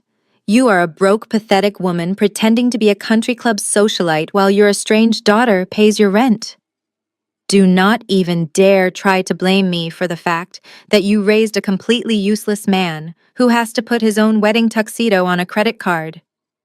Get out of my house, Susan screamed, completely forgetting that the house no longer belonged to her or to anyone in the family for that matter. Gladly, Jasmine yelled right back. Grab my bags, Derek. Carry my luggage to my car right now. It is the absolute least you can do before I legally erase you from my existence. Derek looked frantically between his mother and his wife, completely paralyzed. Richard remained frozen in his leather armchair, staring blankly at the wall, as his entire legacy disintegrated into a vicious screaming match on the living room rug. I stood near the coffee table, watching the absolute chaos unfold. The three of them were trapped in a toxic triangle of their own making. They were viciously tearing into each other, hurling insults and shifting blame, completely incapable of taking personal responsibility for their actions. They were vipers trapped in a burning cage, biting each other as the flames closed in around them. I realized I had absolutely nothing left to say. The legal documents on the table spoke for themselves. The reality of the market and the consequences of their cruelty had finally arrived. I slowly reached down and picked up my designer leather tote bag. I smoothed the lapels of my emerald suit. Nobody in the room even noticed me moving. Susan was currently screaming about Jasmine's social media followers, and Jasmine was threatening to expose the family bankruptcy to every gossip blog on the internet. Derek was begging them both to stop fighting. I turned my back on the screaming match and walked toward the foyer. The sound of their fighting echoed through the grand hallways, a fitting soundtrack for the end of an era. I stepped over Jasmine's abandoned purse, opened the heavy oak front door, and walked out into the cool evening air. I firmly pulled the heavy oak door shut behind me, leaving them completely alone with their crushing debt, their endless lies, and exactly 28 days to pack. 3 days after I walked out of the townhouse, Derek decided he was not going to give up without a fight. His entire life had been defined by finding loopholes and relying on others to clean up his messes. Since Jasmine had officially filed for an annulment and moved back to Atlanta, Derek was left completely alone with my parents. The reality of the impending demolition was setting in, but Derek's arrogance still blinded him. He genuinely believed the law could protect him from his financial incompetence. On Tuesday morning, Derek walked into the downtown office of a highly aggressive real estate attorney named Mr. Mitchell. Derek had maxed out his final credit card just to afford the consultation fee. He sat in the leather chair across from the mahogany desk, clutching the eviction notice and the property deed. He was determined to twist the narrative and portray himself as the ultimate victim of a greedy corporate landlord. Derek confidently explained his situation. He spun a ridiculous story about how he had lived in the Elm Street townhouse his entire life and therefore had an undeniable legal claim to the property. He threw around legal buzzwords he had quickly searched on the internet. I want to claim squatters' rights, Derek demanded, leaning forward in his chair. I have established a long-term residency in that house. My sister cannot just sell the property out from under me and force me onto the street in less than a month. I want you to file an injunction. I know my rights. Mr. Mitchell listened silently. He was an experienced attorney who dealt with desperate tenants every single day. He reached across the desk and picked up the documents Derek had brought. He adjusted his glasses and spent several minutes carefully reading through the Apex Holdings LLC paperwork, the original foreclosure buyout agreement, and the 30-day notice to vacate. The confidence that Derek had carried into the office slowly began to evaporate in the cold silence of the room. Mr. Mitchell finally put the papers down and let out a dry, humorless laugh. He took off his glasses and looked at Derek as if he were a completely delusional child. You do not have any squatter's rights, Derek, the attorney stated bluntly. Squatter's rights, or adverse possession, only apply to individuals who occupy an abandoned property continuously without the owner's permission or knowledge. You are not a squatter. You are a tenant. And you are a tenant with an incredibly weak legal standing. Derek frowned, shifting uncomfortably in his leather chair. What do you mean I am a tenant? He argued. I never signed a lease with my sister. My dad signed the lease 5 years ago. I did not even know she owned the holding company until last week. That means I am an unauthorized occupant, right? So I should have squatter's rights. Mr. Mitchell tapped his finger against a specific page in the documents. He pulled out the original master lease agreement my father had signed. Actually, Derek, you did sign a lease, the attorney corrected him. When your father signed this month-to-month agreement 5 years ago, there was a mandatory addendum requiring all adult occupants to be legally registered and sign as secondary tenants. You were 25 years old at the time. Your signature is right here on page 4, explicitly agreeing to the terms of the month-to-month tenancy under Apex Holdings, LLC. Derek stared at the paper. He vaguely remembered his father shoving a stack of documents in his face 5 years ago, telling him it was just standard insurance paperwork for the house. He had signed it without reading a single word, completely trusting the illusion his parents had built. Your sister has an ironclad corporate structure. Mr. Mitchell continued, his tone completely devoid of sympathy. She owns the LLC. The LLC owns the house. You signed a month-to-month lease that requires only a standard 30-day notice for termination. Furthermore, the property has already been legally sold to a commercial developer who has secured valid demolition permits. There is absolutely no judge in this state who would grant you an injunction. If you try to fight this in court, you will lose immediately. You will also be forced to pay your sister's legal fees and the commercial developer's financial damages for delaying their project. You are looking at hundreds of thousands of dollars in penalties. Derek was completely paralyzed. His last desperate scheme had just been effortlessly dismantled. My professional advice is to pack your boxes, Mr. Mitchell said, standing up to signal the end of the meeting. You have exactly 25 days left. I strongly suggest you start looking for a very cheap studio apartment right now. Derek walked out of the downtown law office in a complete daze. The heavy doors shut behind him, severing his final hope. He stood on the sidewalk watching city traffic rush by, paralyzed by his situation. He had exactly 25 days to pack 30 years of his life and find a place to live with zero money in his account. But the legal nightmare was only just beginning. When he dragged himself back to the Elm Street townhouse that afternoon, he found another legal document taped to the heavy front door. This time it was not an eviction notice from my holding company. It was a formal petition for annulment filed by Jasmine's attorneys. She was officially seeking to dissolve the marriage on the grounds of severe financial fraud and deliberate misrepresentation of assets. She was claiming that Derek actively deceived her about his net worth, his property ownership, and his crushing credit card debt to trick her into a legally binding union. Derek ripped the paper off the door, his hands shaking. His 72-hour marriage was officially over. Jasmine, however, was not just handling the situation in the courtroom. She had a massive digital empire to protect. Her entire influencer brand was built on the image of luxury and high society. The abrupt cancellation of the Maldives honeymoon had already sparked rumors among her followers. She needed to control the narrative before the truth about her fraudulent marriage leaked out and destroyed her sponsorships.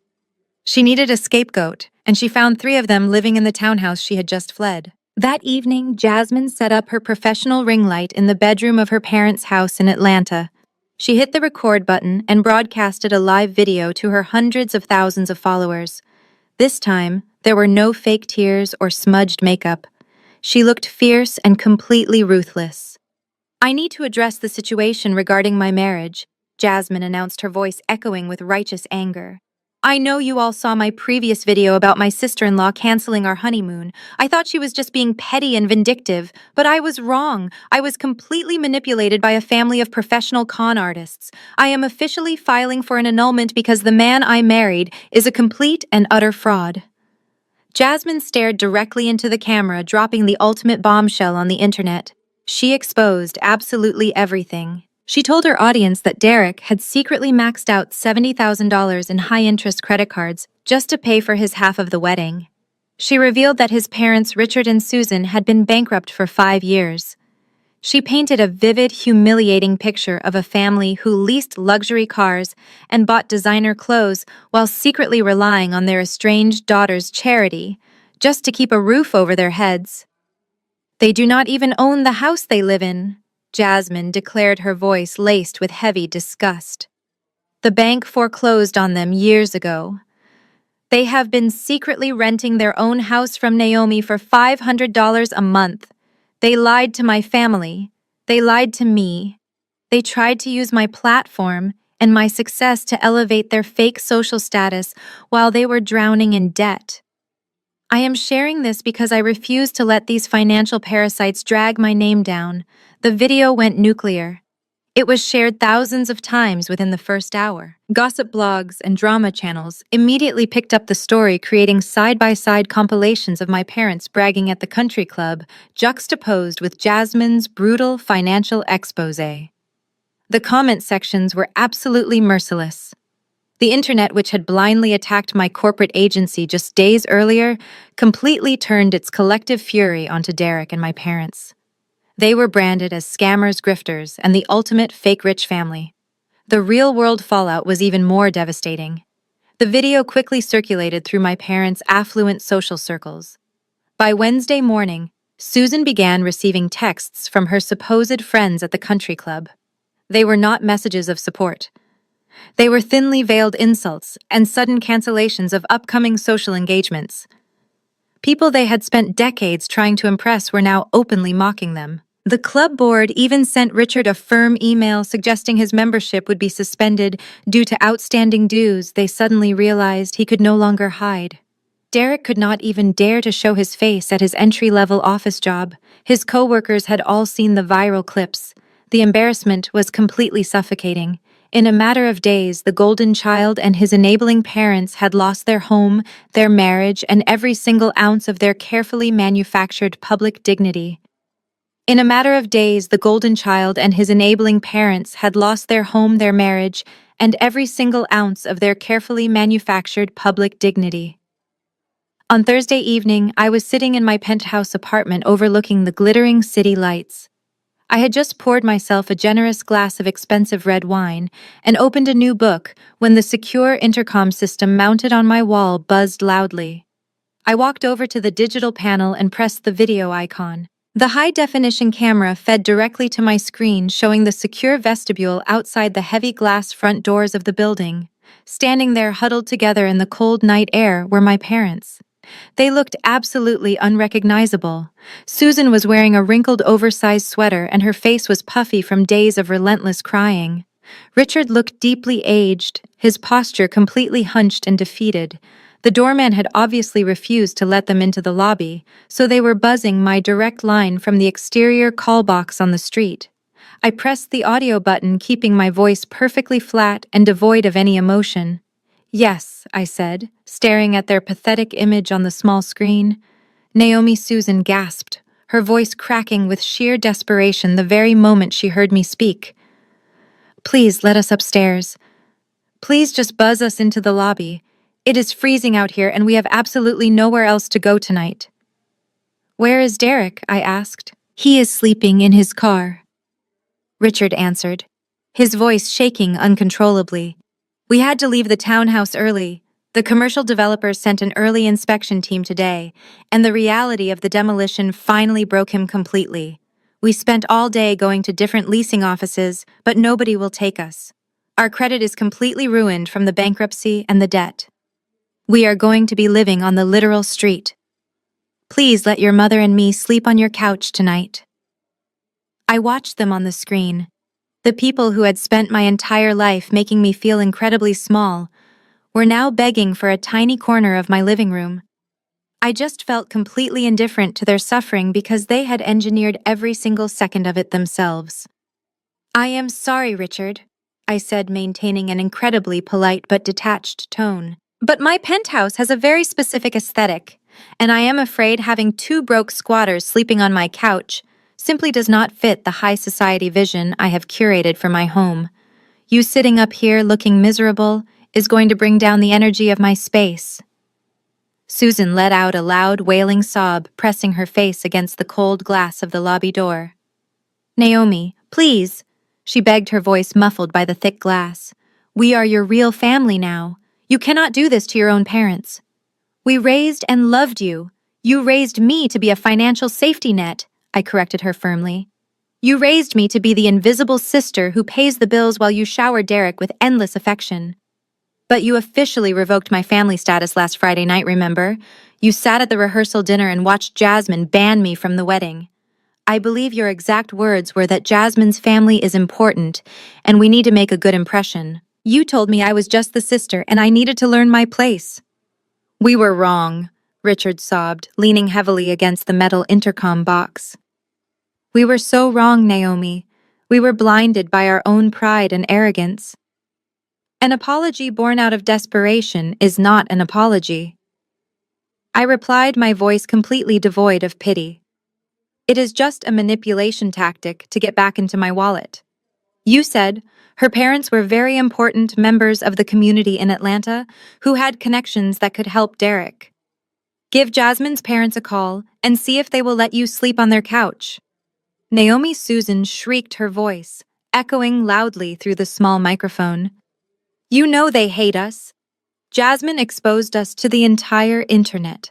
Her family wants absolutely nothing to do with us. We have nobody left in the world." "Then I suggest you get comfortable in Derek's car," I said smoothly. "Because you are not coming up here, and you are never getting another dime from me. Do not ever try to come to my building again. If you ring this buzzer one more time, I will have the doorman call the police and have you formally arrested for trespassing." I reached out and pressed the disconnect button. The video feed immediately went black, cutting off Susan's desperate screaming. The huge apartment was perfectly quiet once again. 4 weeks passed in a blur of corporate meetings and unbothered peace. The 28-day deadline imposed by the commercial developers arrived with the brutal efficiency of a ticking clock. I woke up early that morning, poured my artisanal coffee into a travel mug, and took the elevator down to the parking garage. I did not drive to my agency. Instead, I drove straight to Elm Street. I parked my sleek black sedan down the block, pulling under the shade of a large oak tree. I kept the engine running and the tinted windows rolled up, allowing me to observe the street in complete anonymity. I sat back in the leather driver's seat and watched the final act of my family's manufactured tragedy unfold. A small, battered rental moving truck was backed into the driveway. It was a stark contrast to the luxury vehicles that usually occupied that space. Derek was walking out of the heavy oak front door carrying a sagging cardboard box. He was completely alone. Jasmine was long gone back to her influencer life in Atlanta, fighting her annulment battle through her attorneys. My parents were nowhere to be seen, likely hiding their shame in a cheap motel room on the outskirts of the city, refusing to show their faces in the neighborhood they used to rule. Derek looked physically exhausted. His expensive tailored clothes were replaced by stained sweatpants and a faded t-shirt. The arrogant posture of the golden child had completely collapsed. He struggled to lift the heavy box into the back of the truck, his shoulders slumping under the weight of his new reality. He had no friends to help him move. The people he used to party with at the country club had entirely cut ties the moment the viral video exposed his financial ruin. He was experiencing the absolute isolation of a man who had burned every single bridge he ever walked across.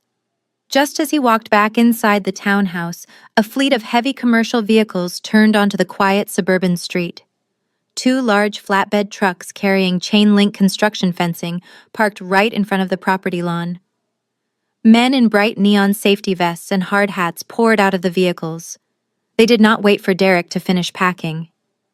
They immediately began driving steel posts deep into the perfectly manicured grass enclosing the entire perimeter of the property. The visual was incredibly striking. The fortress of my childhood, the very house where my parents had cultivated their lies and nurtured their golden child, was being systematically cordoned off like a hazardous waste site. Derek came back out carrying a black trash bag filled with loose clothes. He stopped on the front porch staring at the construction workers erecting the metal barrier around him. One of the foremen approached the porch holding a heavy clipboard. I cracked my window just a fraction to hear the exchange.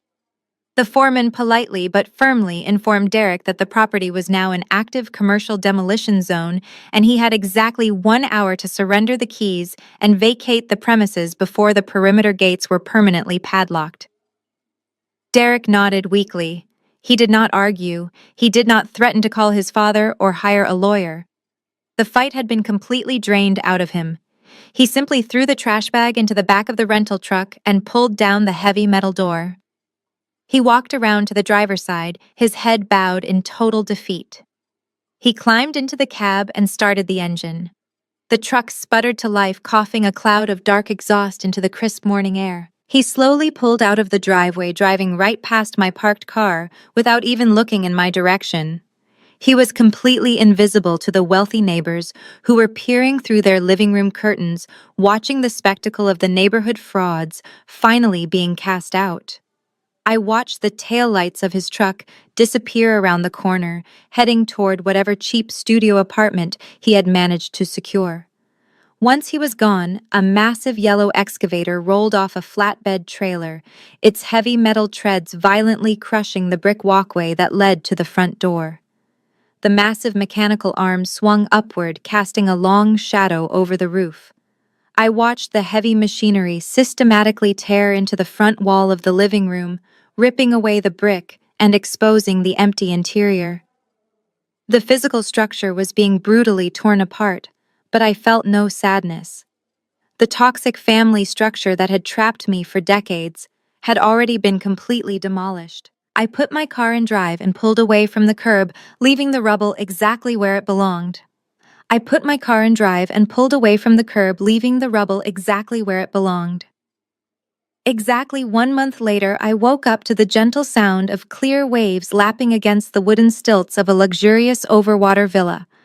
I stepped onto the expansive teak deck and let the warm breeze of the Indian Ocean wash over me. The water stretched out a vibrant shade of turquoise, glowing under the sun. I was in the Maldives. I was happily occupying the exact presidential suite I originally booked and paid for to celebrate my brother's wedding.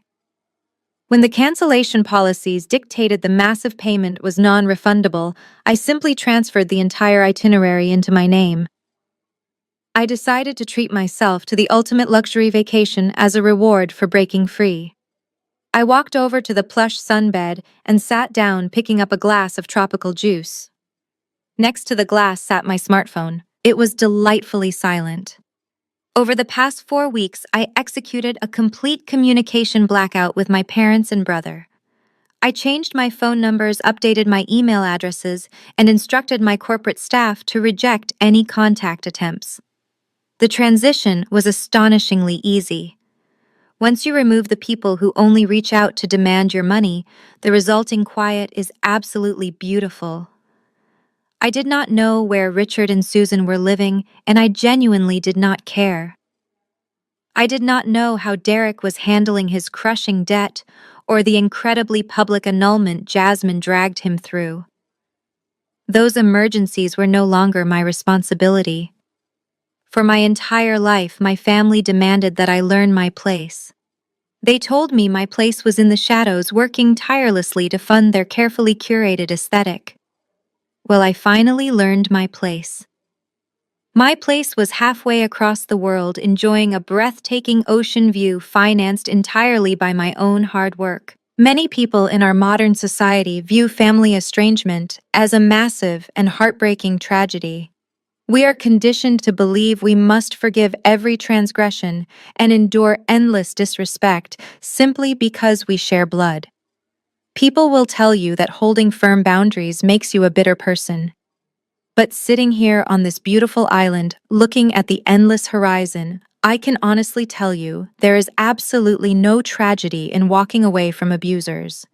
There is no nobility in allowing toxic people to destroy your mental health and drain your bank accounts just because they are related to you. Family is supposed to be a safe harbor. If your family is a sinking ship operated by arrogant people who demand you drown so they can stand on your shoulders to breathe, you have every right to swim away. Cutting off toxic family members is not an act of cruelty. It is an act of profound self-preservation.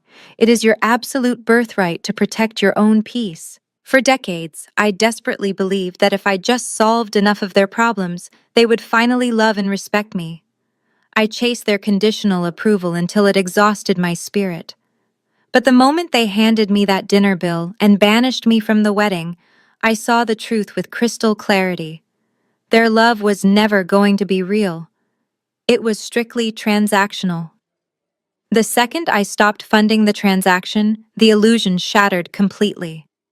I lost a family that never existed, but I gained my entire life back. I gained my total freedom and absolute self-respect. I slowly stood up and walked to the edge of the wooden deck, looking down at the brightly colored tropical fish swimming peacefully through the clear water. I felt an incredible sense of lightness in my chest.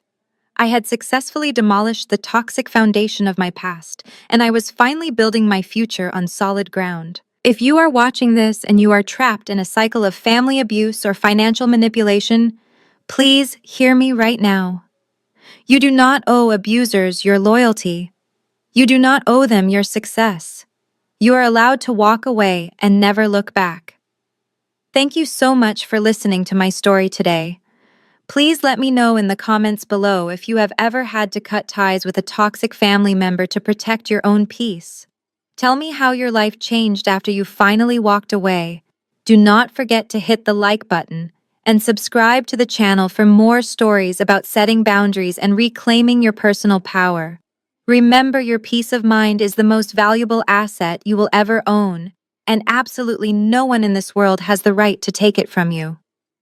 I will see you in the next video with another empowering story. The most profound lesson we can take from this story is that shared blood is never a valid excuse for ongoing disrespect. For far too long, society has pushed the dangerous narrative that family means unconditional tolerance. We are taught to absorb insults, endure emotional manipulation, and quietly sacrifice our own resources to fix other people's deliberate mistakes simply because they share our last name. But this story brilliantly shatters that toxic myth. True empowerment begins the moment you understand that your peace of mind and financial stability are not bargaining chips. You do not have to buy temporary affection from people who only view you as a convenient safety net. For years, the protagonist funded a manufactured illusion for a family that fundamentally looked down on her. She stayed quiet to keep the peace until she finally realized the peace she was keeping was destroying her own soul. When she bravely stopped paying the maintenance fee for their lies, their entire fake empire immediately collapsed. This teaches us a powerful reality about the nature of personal boundaries. A boundary is completely useless if you lack the courage to emotionally and legally enforce it. Walking away from a toxic family structure is never an act of cruelty or a bitter revenge plot. It is an act of profound self-preservation. It is the necessary process of reclaiming your life from those who feel absolutely entitled to consume it. When you sever the invisible strings of guilt and obligation, you finally give yourself permission to truly thrive. You are completely allowed to protect your energy, your hard-earned assets, and your mental health, even if it means leaving your childhood home behind. Please share this reflection with someone who needs to hear it, and subscribe to the channel for more stories about reclaiming your personal power.